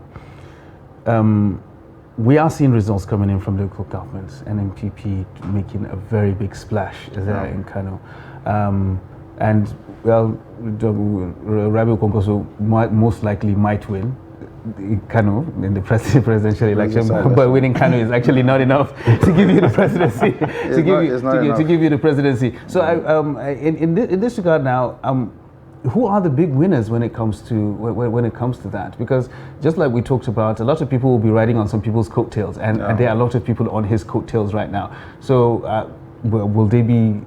No, just like we've rightly said, for Kano, for Kwankwaso, I think the big winners definitely will be the senators there, Yes. and then the House of Rep members, And probably even the but, gubernatorial candidates. yes, I was going to say that I hope that maybe this time around, you know, he was almost there the last time around, yeah. was almost coasting home, but then all of us knew what transpired.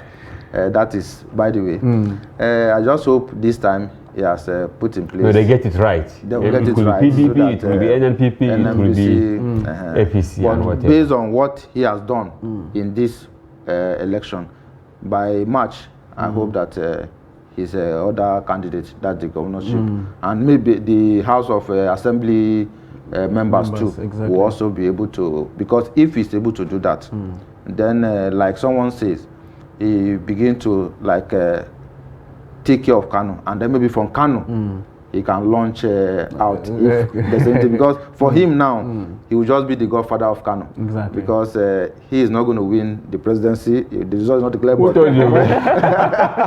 Apparently, we're making projections. We're making projections. Winning Kano alone is not enough. It's not for enough. presidency. You know, I said before here that the country is made up of 36 states and the FCT. Exactly. We have 6 geopolitical zones, and if you want to win, you have to have your showing. You have to go across. Yeah. You have to go across. You have to get a 25% spread. So I don't think he will be able to do that. But then he has shown what he can do, and then definitely there will be those others. The senators would have gained something tremendous from what he has done. But if he can build on that going forward, maybe in the next election, if there's something like maybe even an alliance, he can have. That is if the party actually survives till then, because we just talked about it.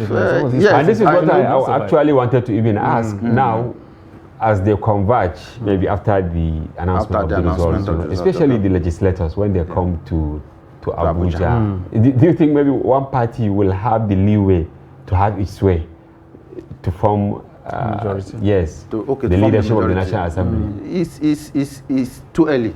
It's too early at this point in time to say. But I still believe that if anybody that wins the presidency might likely have an edge over others. Okay. Yes, anybody that wins the presidency might likely, but it's not certain. It's not certain. Might likely have an edge over others. And then if no party, any of the parties are unable to, and then I believe that alliances will begin to come manifest. So this brings me back to my earlier question that I asked. If we have a National Assembly that, how can we best describe it as divided, and nobody has a clear majority in the National Assembly, and then definitely there will be a party at the center, whichever wins the presidency. Is that a good thing for democracy, in the sense that we will not have what we refer to as a rubber stamp National Assembly, that everything will just pass through? Is that good for democracy, or is it bad for governance when you have things being when you have the executive taking things to the assembly but being strangled because of not having a clear majority? Is that bad for governance or good for democracy? You know, it actually depends on from which perspective you're looking at it. But for me, I would think it would be good for democracy. Because if you look at where we're coming from, yes, I think we'll need something different. Okay. Because if, as it is now, we'll have different political parties having a good showing and being at the National Assembly, the executive, all they need to do is to work extra hard, because Nigerians will be watching. If you have something that is good for the people, I believe the lawmakers will not go out of their way to say, but what it only means is that the party in power might not have its way in everything they do. But I still believe that if you have something that is something that will benefit the majority of Nigerians, I don't think the other parties, but you know the way it play out, lawmakers, you have to lobby your way no matter what you are bringing in. But I think on the long run, it will still be better for democracy for Nigerians than if you just have majority of the one political party producing almost all the lawmakers for the National Assembly. Okay. It will be better to have diverse views. Because right. That is what National Assembly is all about. Exactly. Well, thank you very much, Bawo Martins, for those insights. Right now, we will be joining the Lagos Collation Center for live images and, of course, the live transmission of results. To stay with us. Presidential Collation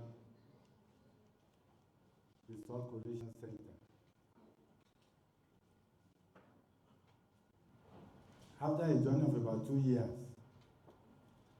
last week Wednesday, we started to move our sensitive materials from Central Bank of Nigeria to all the 20 local government areas of the state. On Thursday, we commenced charging them all the configured beaver machines, as well as the power banks. And on Friday, 24th, we moved to the racks, where our men and materials were kept overnight, where they were able to sort out their materials on PU basis. And earlier yesterday, Saturday 25th, they moved to their polling stations.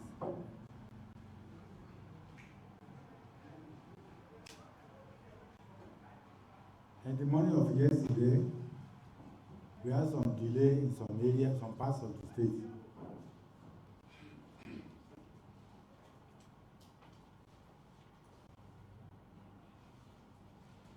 But all the areas where we had this delay, we assured our voters that voting will not end until all the people that are on the queue must have voted.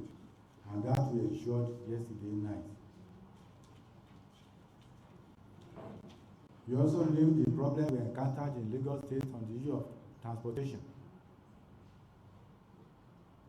There was a problem with the NURTW. There was also a problem with the garage parks. Because one of the parties took us to court that we should not use that available one.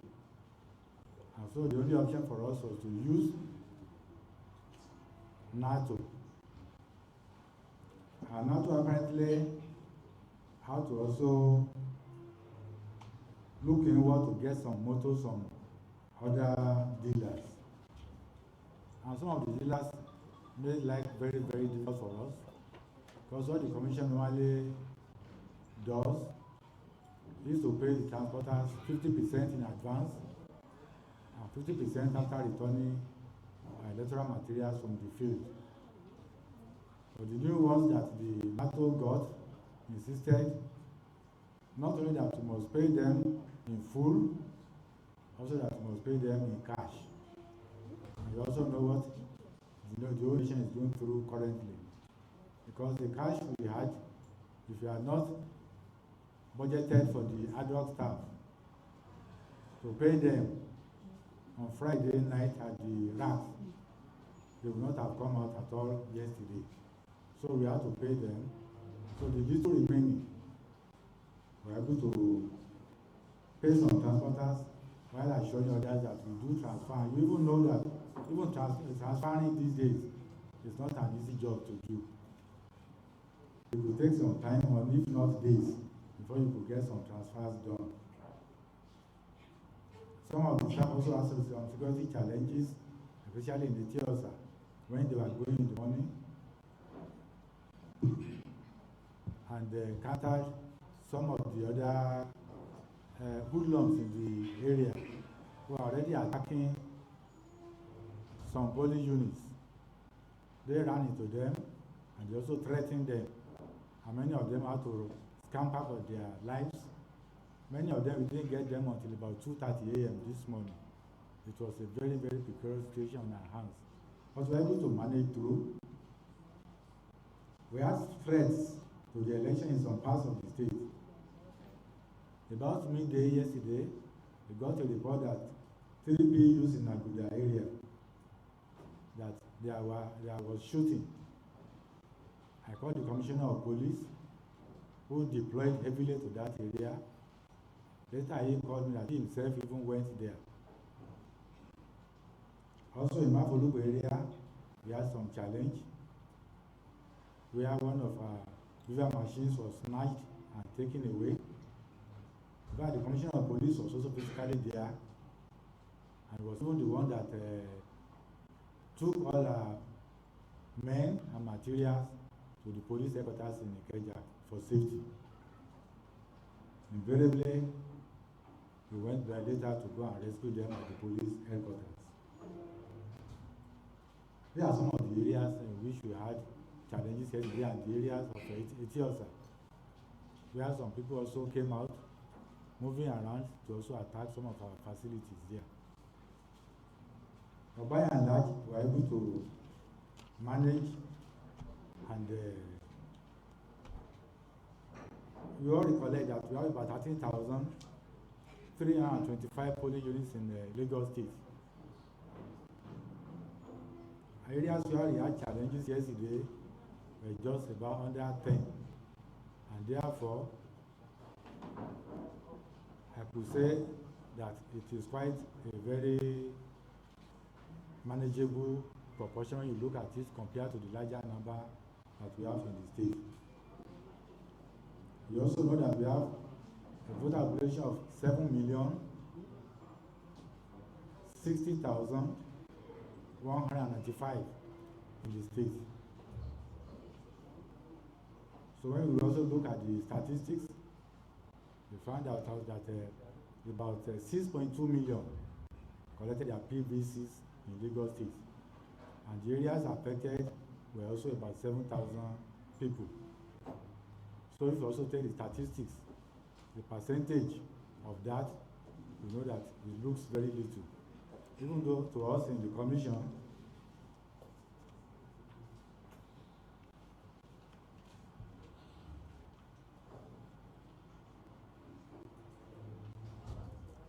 we would have loved that everybody will cast his or her vote, because this was an election that the whole nation prepared very well for, not just INEC alone. But even the journalists here, they also knew the role they played during registration, during collection of PVCs, and even in mobilizing people to come out and cast their votes yesterday. So the commission really appreciates all this. There are also about 3 BUs that have 0 votes out of the 13,325. This was announced earlier on by the commission. It announced that we have about 240 PUs across Nigeria. 3 of them are also in Lagos, where there are no voters, and also people didn't have to go there to vote yesterday. In the Etiosa, we still have 2 of the PUs, and the Ikeja local government also has 1 of such 3 PUs.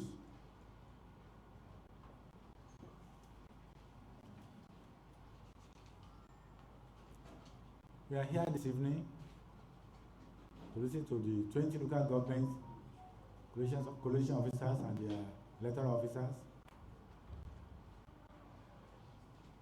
on the outcome of the results of the election, presidential election in the area. You all know that other elections like the House of Assembly and Senatorial, they will go to their various senatorial districts and federal constituencies. We have 24 federal constituencies in Lagos State and 3 senatorial districts. So they will go there, and the results will be, after leaving the local government areas, they will move to the federal constituency level and 3 senatorial district level, where the results are also going to be declared and the winners are announced over there. Ladies and gentlemen, this evening, we already have the 20 local governments. I must sincerely apologize for keeping you here for a very long time, but I was sending a message to you that we didn't get the EOs to talk to their coalition officers. Invariably, we got Lagos mainland, later Ikodu joined, and we also had Ekwe and Agege. So the 4 that we have today, or right now, while we are waiting the arrival of the others who will be joining us, but we feel that we should start. We believe that before we finish this 4, others will definitely join. So Ikodu mainland is here. I mean, Lagos mainland is here. Ikodu is also here. Agege is here. And Epe is here. We are aware that Badagry, Ikeja, Ojo and Lagos Island are already on their way. We believe that very soon they will join us. Let me once again sincerely welcome Presidential Resource Coalition Officer for Lagos State, the Vice Chancellor of FUTA, for coming here for our patients too. Since yesterday when she was here, to declare this place open and also to inform you that we'll start coalition this morning. But unfortunately, up to 5 o'clock this evening, I'm sure it was only Lagos mainland that we got. We thought we wouldn't be able to start with one. We didn't want to start, finish one, keep you in suspense, go on a recess, and come back again. But you know that with this work, before we finish the 4, maybe another 2 will join, and so on like that, until we are able to complete the exercise. We hope that we will not have any cause to break until we finish the exercise later tonight.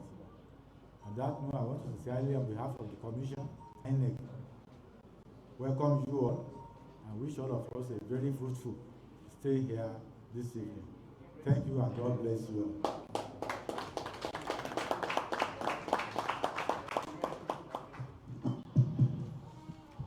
Thank you very much. That was a speech by the Honorable Resident Electoral Commissioner.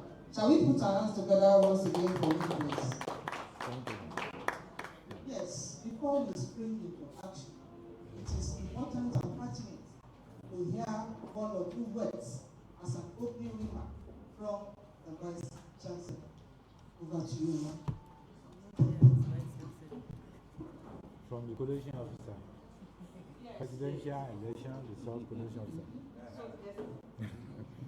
The Honorable President Electoral Commissioner.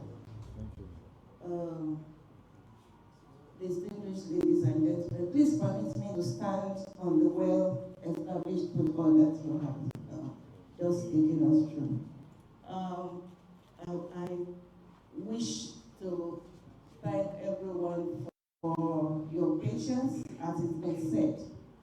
We thought we would be able to start earlier on today, less than 10 a.m. as we promised. We were ready, but the results were not here. We apologize for keeping you waiting. However, we are here. The Resident Electoral Commissioner took us through the lots of problems from the beginning right until now. But we are happy to inform you that we have some of the results ready, and we are ready to also take them. Again, I wish to remind us all that this is a very important national assignment that we are here for. All eyes are on us, and I wish and pray and hope that we will not let the nation down. It's also an assignment that is of great international importance.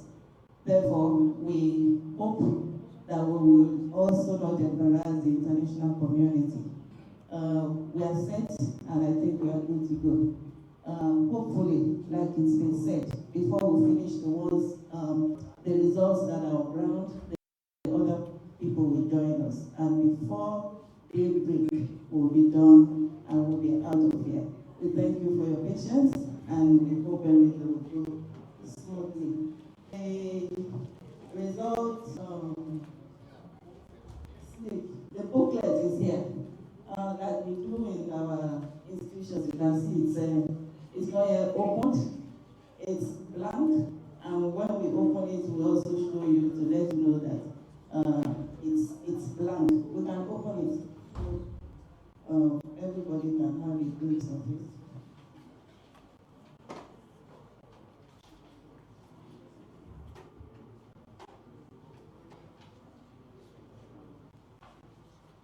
We plead and ask for our cooperations. If it is orderly, we will finish on time.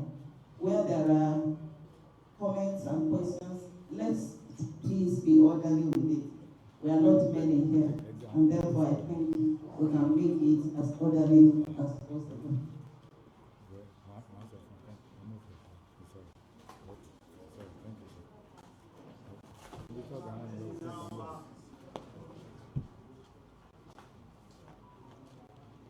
Okay, first layer removed. Please remove the second layer. Before the coalition officer will finish, I want the media to please move because she's now fully in control and she's going to be in charge. So all this one should be in front of her, not in front of me.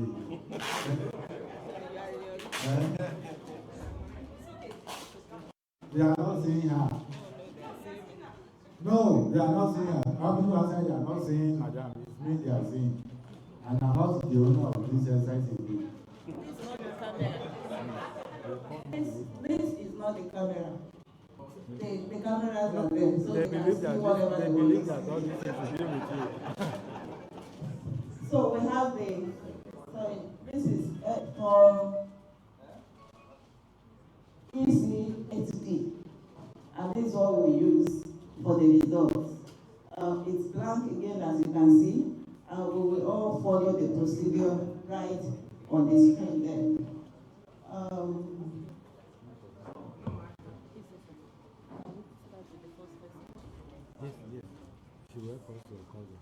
Please help okay, so please help us to call the Lagos Mainland. Lagos Mainland is the first. All right, welcome back. That was the Lagos Coalition Center, and as we saw there, they're getting ready to start reeling out the results from that part of the country, and that's just how. Yes, I think they are still putting the figures together. Yes, I think they're just trying to put things together before they. And it appears this is what is happening across the country. Exactly. At this particular moment, it's all about the results. Oh my God! And we're paying the price of starting late, right? Yeah. Well, I think it is the process itself. You understand? I think when you have layers upon layers of where it has to go to before it gets to the final coalition center, I think that is what brings what causes most of these bottlenecks. So don't forget now, all these results from the states now have to be transmitted or transported to the national. Maybe from the world, for the president. They will go to the local government, exactly. From the local government to the state capital. And then from the state capital, they go to the... Fair enough. Many lessons to learn there. Exactly, many lessons to learn. And talking about the National Coalition Center now for the results in the ICC, we'll cross over there. And our correspondent earlier, Sekir Ibrahim, was able to talk to Festus Okoye, that is the Director of Voter Education for INEC. Let's take a look. Okay, so sir, what are the issues with the INEC result viewing portal, especially because, you know, the Nigerian Civil Society Situation Room had their complaint that as at 10 p.m. last night, the IRF portal was still not up and running. So perhaps you could tell us, you know, what's the update on that right now? Yes, you know, the trajectory of the electoral process demands that the moment we are done with elections at the polling unit level, those elections, the results, that is the Form EC8A, together with the accreditation data, will be uploaded into our INEC result viewing portal. That same result will also be transferred. The manual result will also be transferred from the polling unit together with the beavers to the first level of collation, which is the registration area collation center. In most of the states of the Federation, that process has been completed. Then from the registration area collation center, it moves to the local government collation center. In a number of the states of the Federation, that collation has been completed, and some of them are at the level of the state collation center as at now. I think the chairman has an assurance that there's a possibility that by the time we reconvene at 6 p.m. today, that we will at least have one state of the Federation that has completed the process of collation at the state level. So the state collation officer for the presidential election, together with the resident electoral commissioner for that particular state, we come to the National Collation Center here and present the results, the state results relating to the presidential election to the chairman of the Independent National Electoral Commission, who is the chief electoral commissioner for the Federation and the returning officer for the presidential election. So that is the process that we commence at 6 p.m. But the chairman at 1 p.m. today declared the National Collation Center open. What that means is that the National Collation Center is now ready to receive results of the presidential election from all the 36 states of the Federation and the Federal Capital Territory. So that is where we are as at now. What issues were faced during the deployment of ad hoc staff as well as materials across the polling unit country? Well, I cannot, in good conscience, tell you what the problem is. But all I know is that as at yesterday, I went to the INEC Result Viewing Portal and the results were coming in. And at this morning, I also checked the INEC Result Viewing Portal and the results were coming in. But I have received reports and information that there are a few people, or some people are finding it very difficult to log in, and that some people have also complained that some of the results were coming in and going out. So I don't know what the technical issues are. I don't know what the technical details are.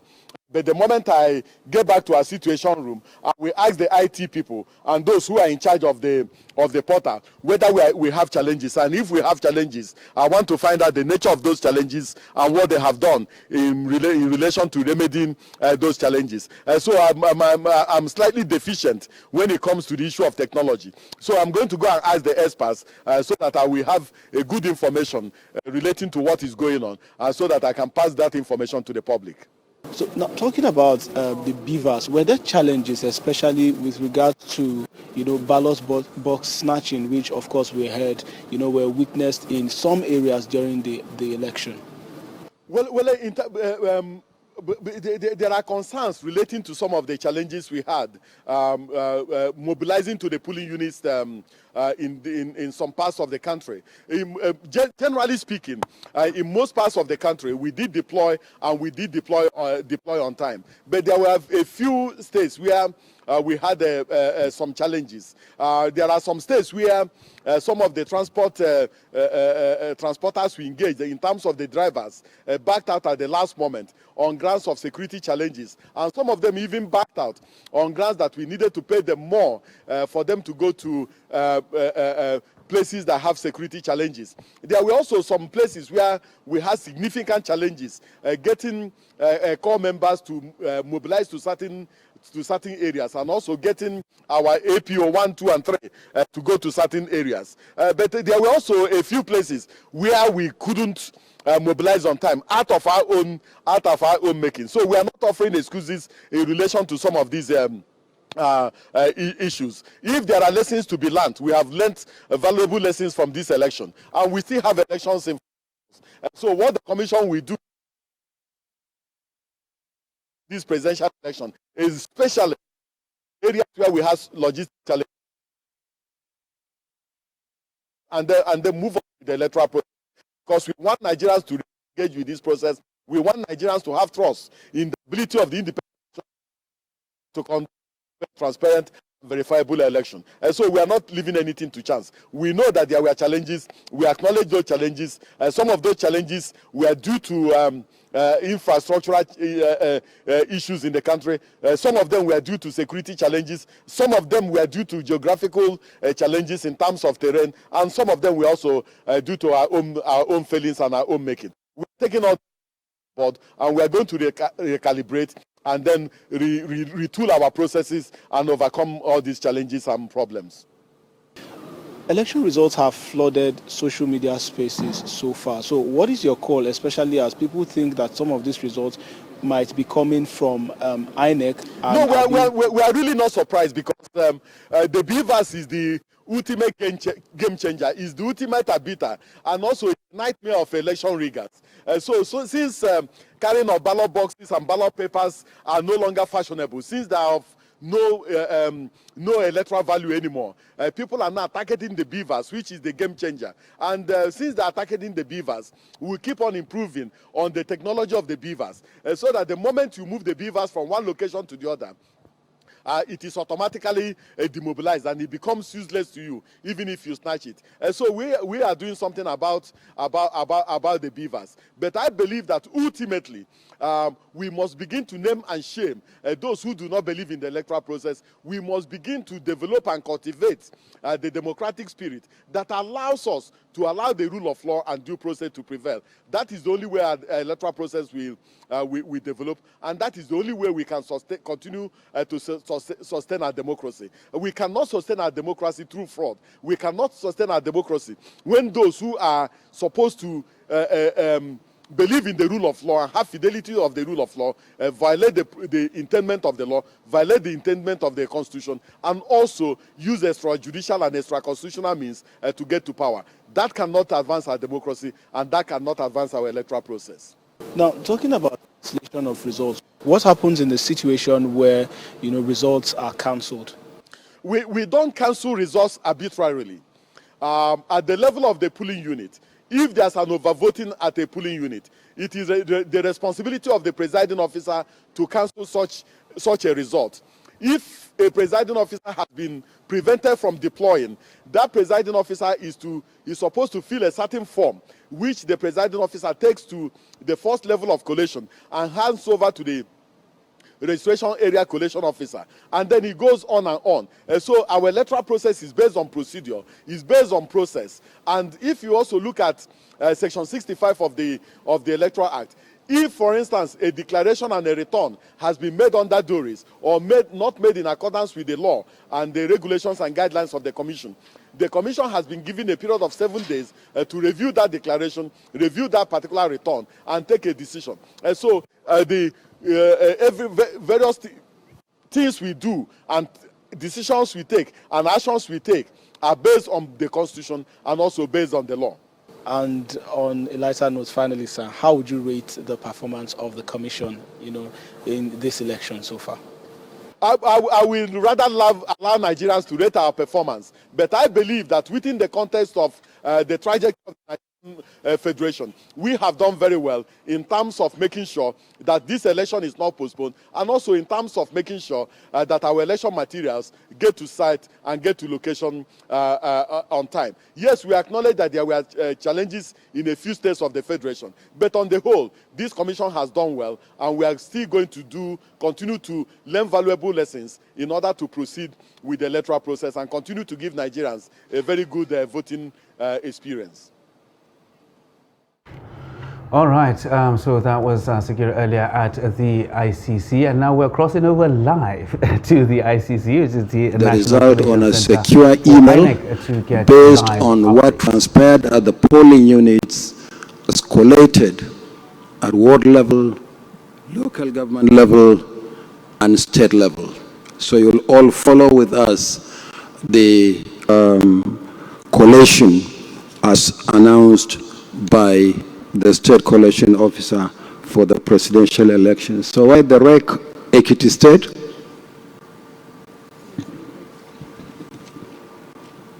Okay, REC Ekiti and the Vice Chancellor. I think of the Federal University of Health Sciences, Ila Irangun, Osun State. They are not even from the same state. So please come forward, take your seats, introduce yourselves, and formally present the result for Ekiti State.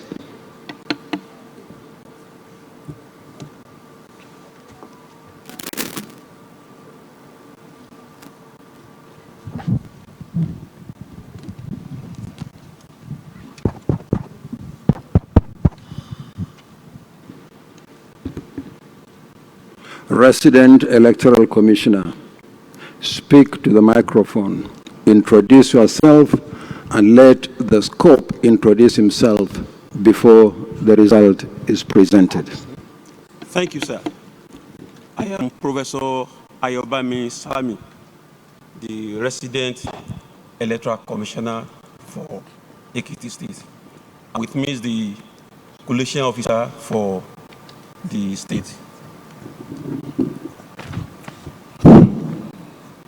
Good evening, all. I am Professor Akim Olawale Lasisi. I am the Vice Chancellor of the Federal University of Earth Sciences, Ilarangun in Osun State, and I am the Presidential Collation Officer for Ekiti State.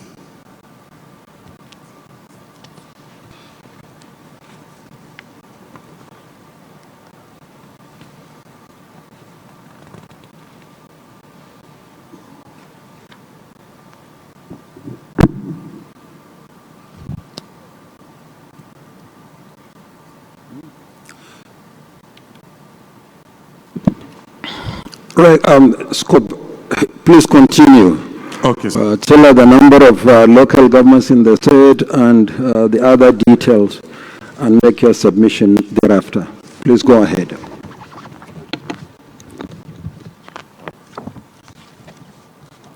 Ekiti State has 16 local governments with total number of registered voters, 987,647. Total number of accredited voters, 315,058. The total number of votes received by the presidential candidates of each of the political parties are as follows. Party A, 69 votes. Party AA, 29 votes. Party AAC, 108 votes. Party ADC, 1,337 votes, 1337. Party ADP, 737 votes, 737. Party APC, 201,494. Party APC, 201,494. Party APGA, APGA, 268 votes. Party APM, 46 votes.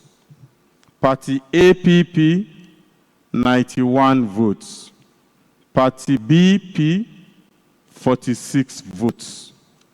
Party LP, 11,397 votes. Party LP, 11,397.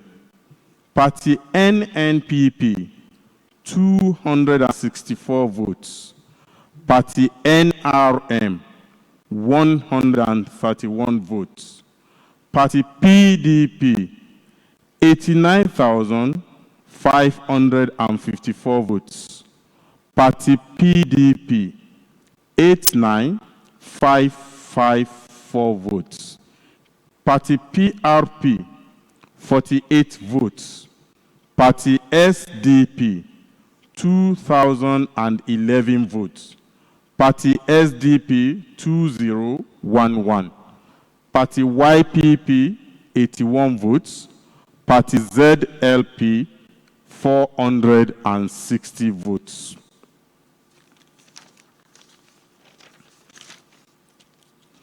Total number of valid votes, 308,171.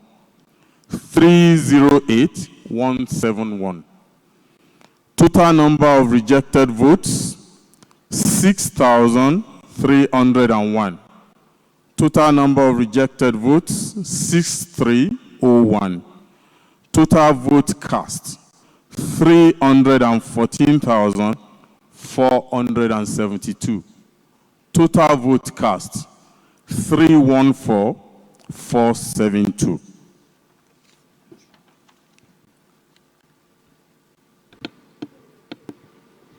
Okay, thank you very much, Scope.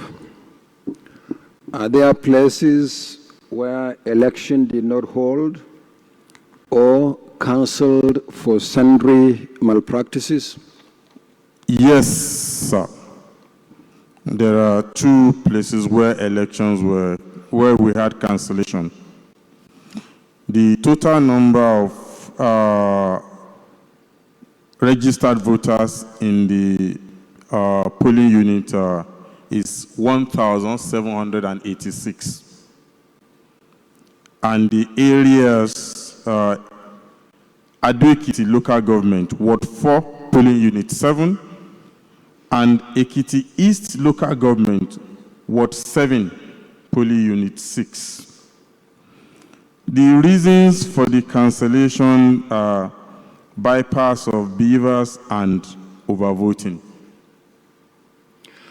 Okay, thank you very much. Have you recorded this on the EC40G? Yes, sir. And you are here with the EC40G? Yes, sir. As well as the EC8D? Yes, sir. Okay. Party agents, any comments, any observations on the presentation? Okay, State Collection Officer, please present the original results to me. Okay, sorry, question.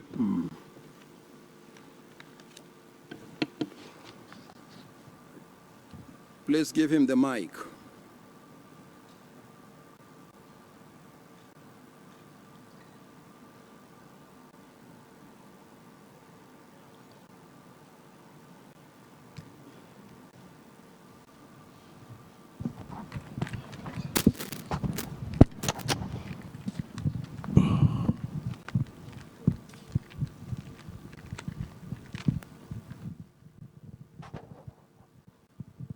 Mr. Chairman, my name is Dino Melaye, party agent, PDP.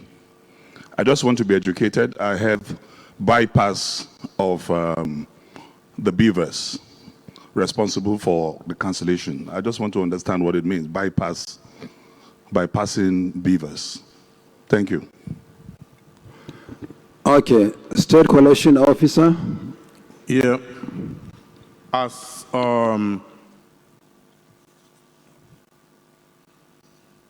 reported from the local government, there was there were certain number of voters that were recorded, and they found out that the number recorded for voting was more than what was reported, what was recorded in the beavers, and that was the reason why they reported it as overvoting. Okay, PDP agent, satisfied? Yeah, express your satisfaction using the microphone so that we hear you.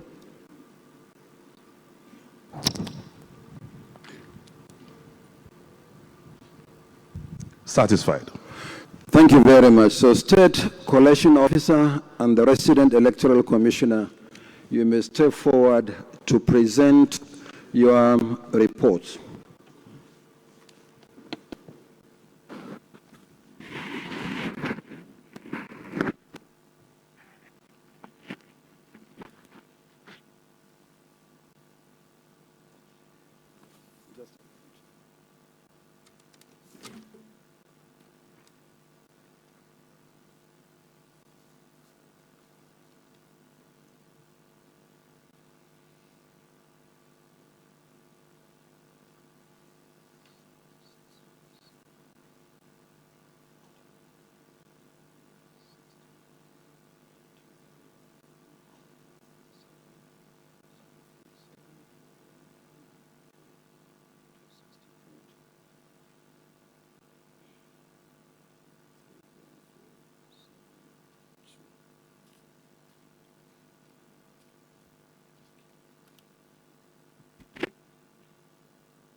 Okay. May I have the EC40G? Is it in the envelope? Okay.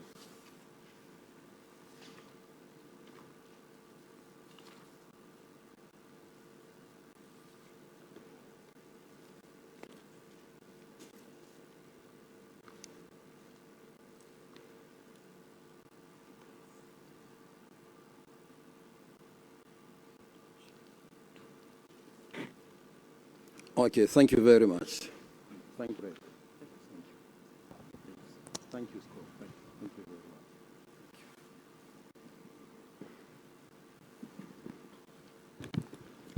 much. The result for Ekiti State, duly considered and taken. Collection Secretariat, do we have any more state collection officers and vice chancellors on the queue?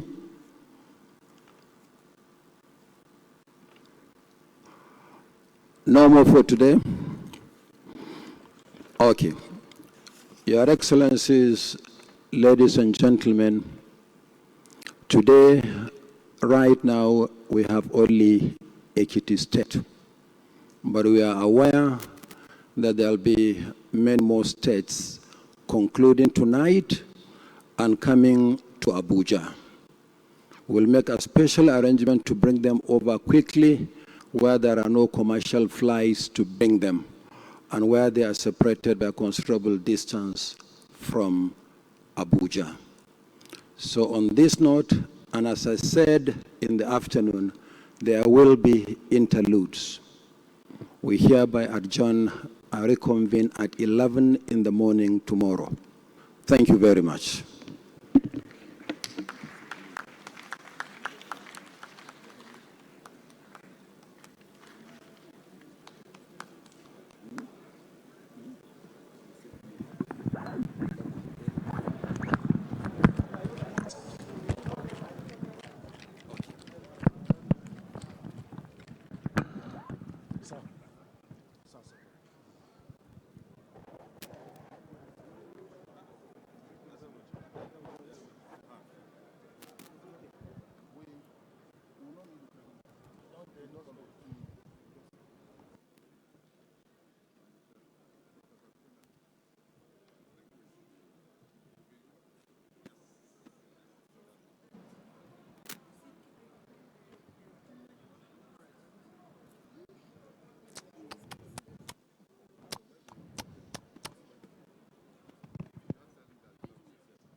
Yeah.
You can't, you don't block yourself with us now. Okay, delay with this. That's tomorrow now. I'll just leave everything here. Leave it here. If you come out time like this, on your own. You see this here guy. See, that's why my mic not go off. You see, I see him bring the camera. Okay. Let your mind do where you do. See now, say, it's like the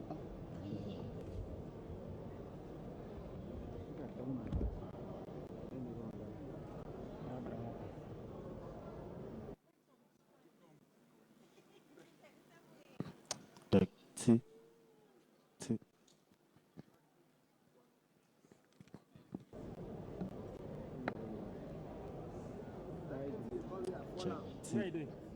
Not being for here. Now be touch him. Check.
Well, but because of the fact that our men, those that are the ward collation officers, were not able to come early yesterday.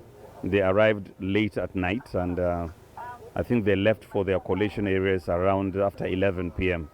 So I think that was one of the reasons why they were not able to finish early.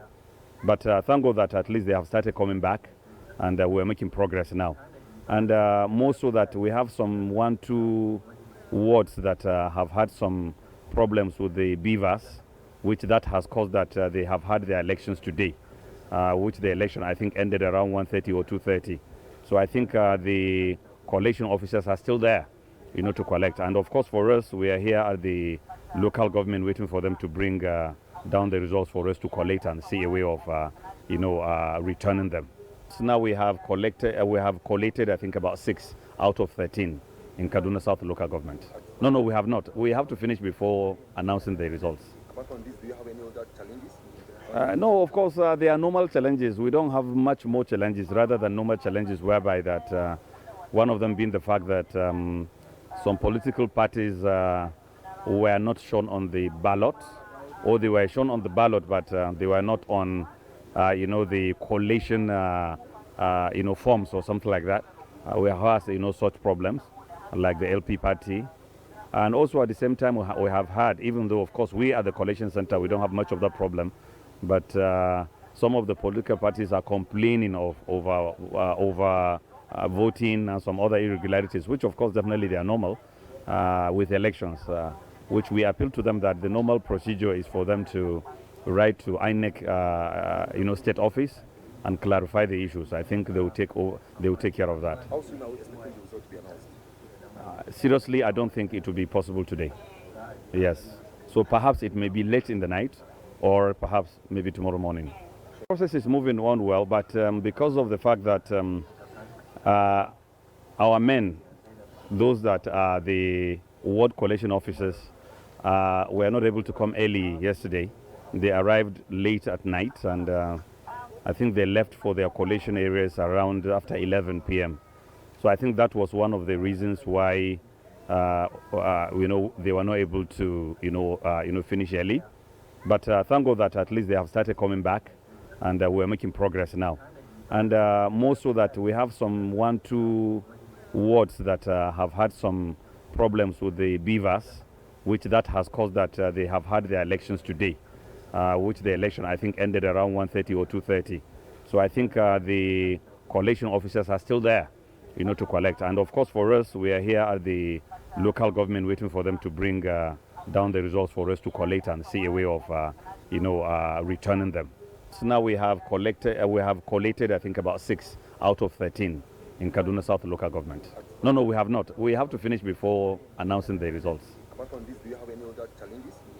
No, of course, there are normal challenges. We don't have much more challenges rather than normal challenges, whereby that one of them being the fact that some political parties were not shown on the ballot, or they were shown on the ballot, but they were not on, the collation, forms or something like that. We have had, such problems, like the LP party. And also at the same time, we have had, even though, of course, we at the collation center, we don't have much of that problem, but some of the political parties are complaining of over voting and some other irregularities, which, of course, definitely they are normal with elections, which we appeal to them that the normal procedure is for them to write to INEC, state office and clarify the issues. I think they will take care of that. How soon are we expecting the result to be announced? Seriously, I don't think it will be possible today. Yes. So perhaps it may be late in the night, or perhaps maybe tomorrow morning. Well, behind me is the Situation Room, the collation center here in Kano for the presidential election that was conducted yesterday. And from what you have seen so far, INEC here in Kano has so far announced about 6 local government who have already successfully brought in their result. And so far so good, everything is moving on smoothly, and the announcement is going on, even though not all the 44 local government areas of Kano State are at the moment in INEC office. Some are still coming in, but the announcement of the result is going on smoothly. I have Abdul Ghaffar Oladimeji, who is an election observer. He will be talking to us, telling us what the atmosphere looks like. Abdul Ghaffar, thank you for talking to us. First, how do you see the conduct of the exercise here in Kano? Well, so far, the conduct of the exercise of what we've observed since yesterday is that we found out that this time there was a massive turnout of voters. The initial fear of voter apathy was not the case. In most communities, people really came out to vote. As early as 6 a.m., people were already at the polling center to exercise their franchise. Okay, and now the collation of results have started. How did you see the process? Is it slowing? Is it? How soon do we expect the whole process to get over? BVAS has brought a faster process to the whole electoral process. From what we saw yesterday, people will be accredited within 40 seconds. So I think this is also rubbing off the collation process. You can see within the space of 30 minutes, we've been able to take about 5 local governments. This shows that at least the BVAS, the coming of BVAS has really in a whole lot tried to smoothen the process and fast track the process. So I would say it's faster than what we used to know in the past. Thank you very much for talking to us. Well, here you are. That's Abdul Ghaffar Oladimeji, one of the domestic election observers here in Kano, who has been telling us how the whole process went on. Well, we will be here at the INEC headquarters. Don't forget also the federal constituencies, talking about the Senate and House of Representatives elections are also being announced across the state. That too, we are going to monitor it to see what's going on.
30683.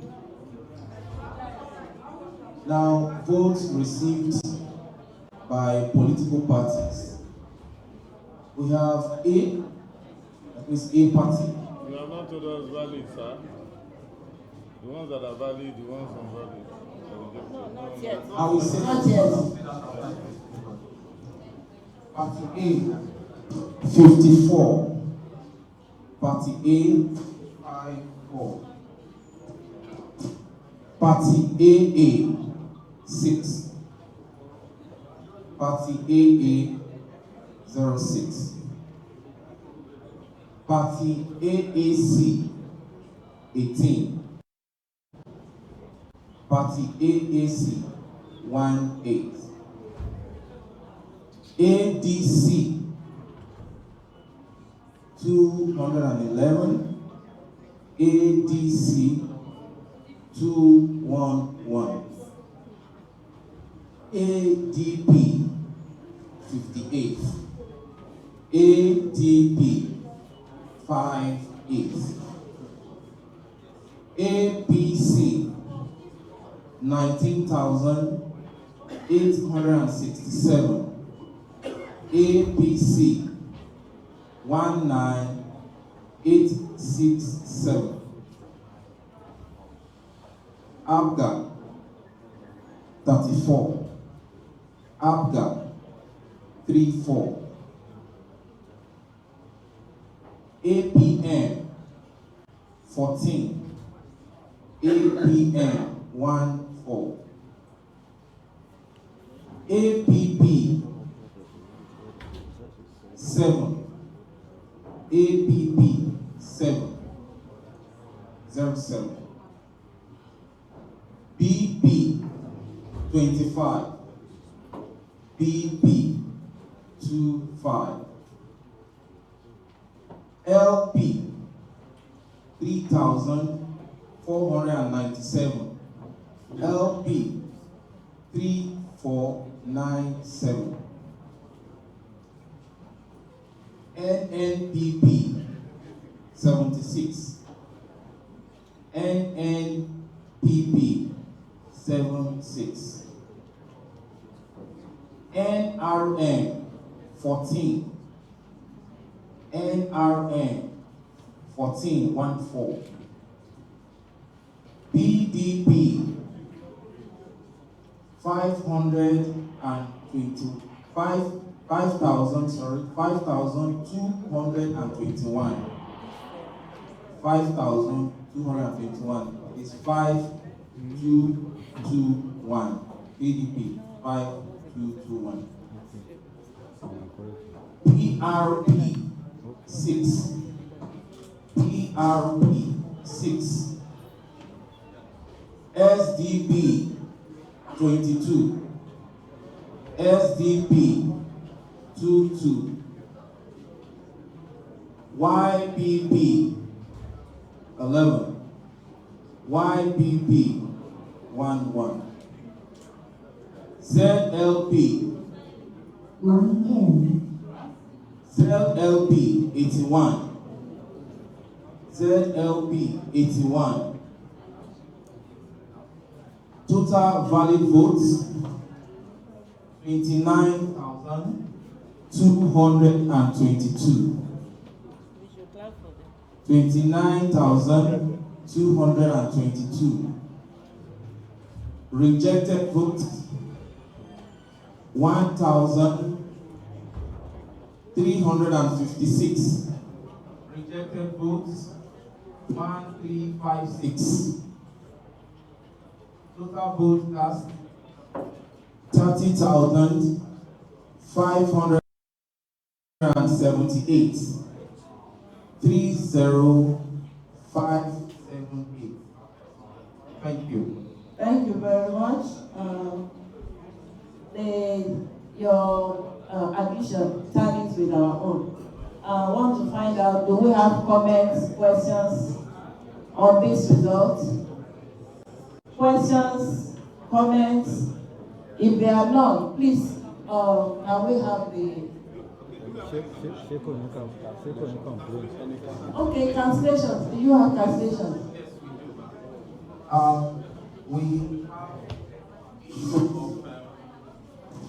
We have issue of beavers not functioning properly in some places, and they resorted to manual voting, and that happened in 3 wards: Ward 19, Ward 8, and Ward 5. For Ward 19 is a polling unit 10. Ward 8 is a polling unit 15, and Ward 5 a polling unit 21. Yes, we have 3. The total number of registered voters for that 3 for the first one at Ward 19, polling unit 10. The total number of registered voters there is 892. For Ward 8. No, we need the total. The total for the 3 wards. 1,533. 1,533. So do you have the total number of PVCs collected in that area, in the 3 wards? The total number of PVC collected. We have we have 892. Please call it, we'll add it. 892. Yes, plus. First one, 191. 191. Yes, and 97. And 97. It's 1,180. Is that correct? 1,180 for the 3 PUs affected. Okay. So if we don't have any other questions or comments, please present the hard copy of your results. I get the local government. Not ready, please. I get the local government.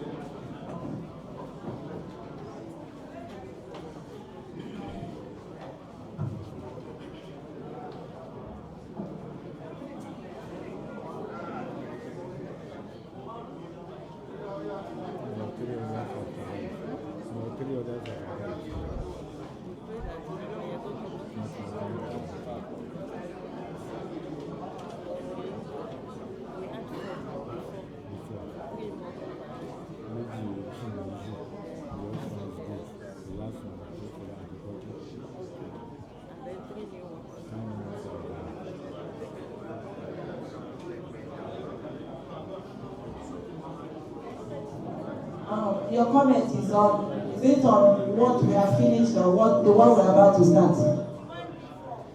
The one we have finished.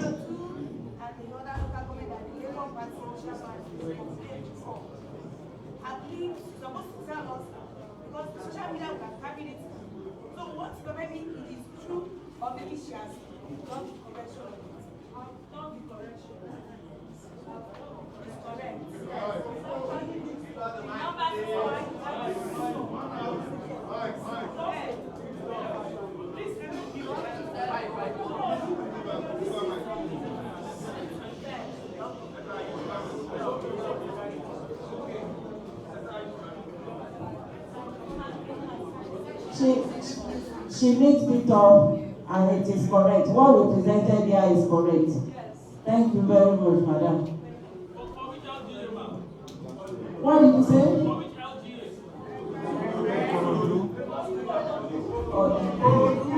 They should present.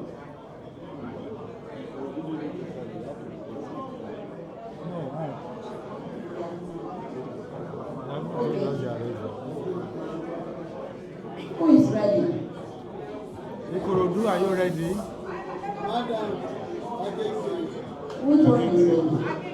Yeah, please come forward now. Agege, please come forward. Agege, please come forward. Okay, it's Lagos Island.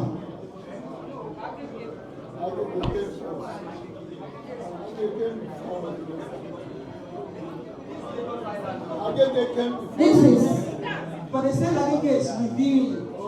Agege is reviewing. This is Lagos Island.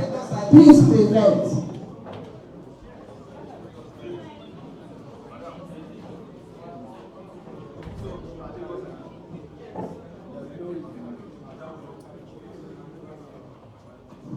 Self-introduction. Good evening, everyone. Come in again. Chief Nyokoro Fisa Lagos Island. Chinwe what? Chinwe Onyokoro.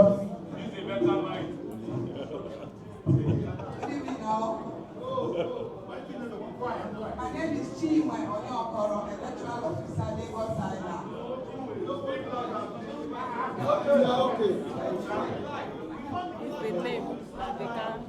Don't imitate her.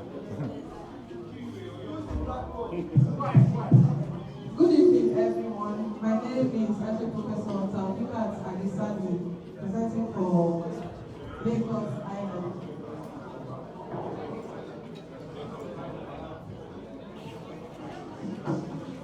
Please go ahead. Thank you. Collation as local government area level, Lagos Island. For Lagos Island, we have 19 wards. And underneath, we have number of registered voters to be 200,048. 200,048. 200,048. The number of accredited voters, 34,989. 34989. Now I'm going to talk about the votes that has been recorded against each party. A, 1818. A, party A, 1818. Party AA, 606. Party AAC, 4444. Party AAC, 4444.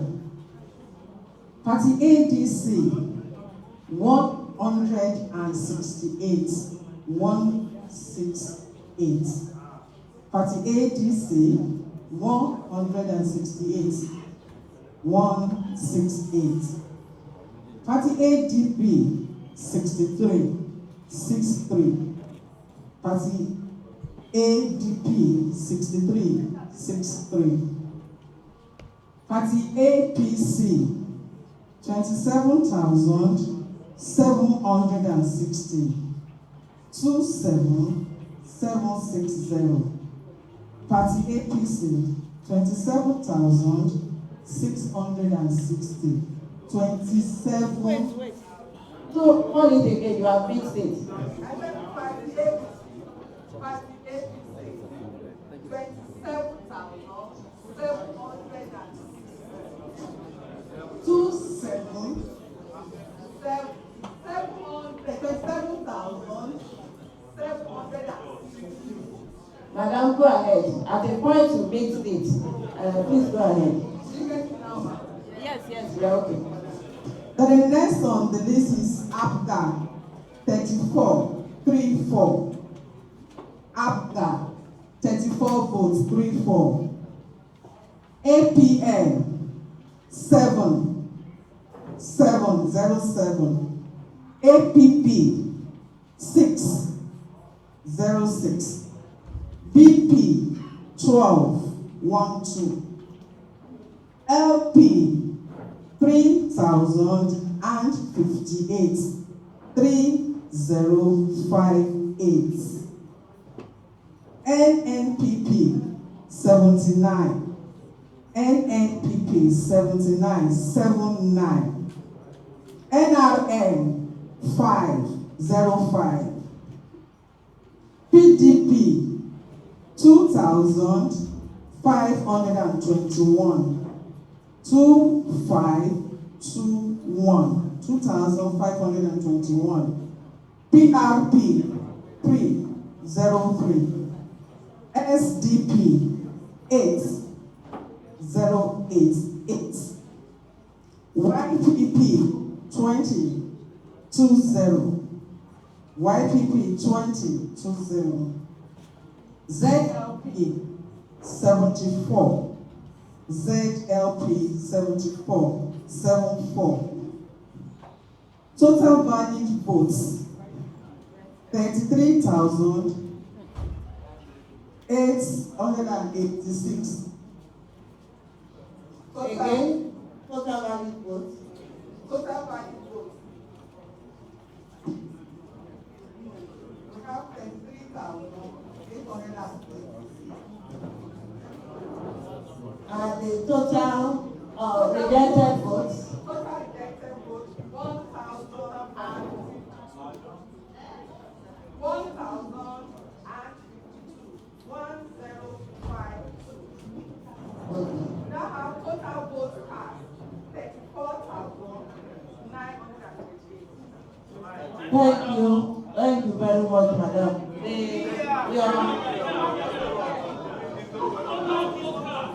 Yes, but please permit me to speak. The addition that she has is not tallying with our own. So we are going to step it down and you will come back. But please, are there cancellations? No cancellations? Okay. The addition of your total valid votes is not equal to our total valid votes. I will please request that you step aside and reconcile your results. Do we have questions or comments for them before they leave, please? No questions, no comments, except that your total do not tally with ours. So you please come back, take a good look at it, and then you come back. Thank you very much.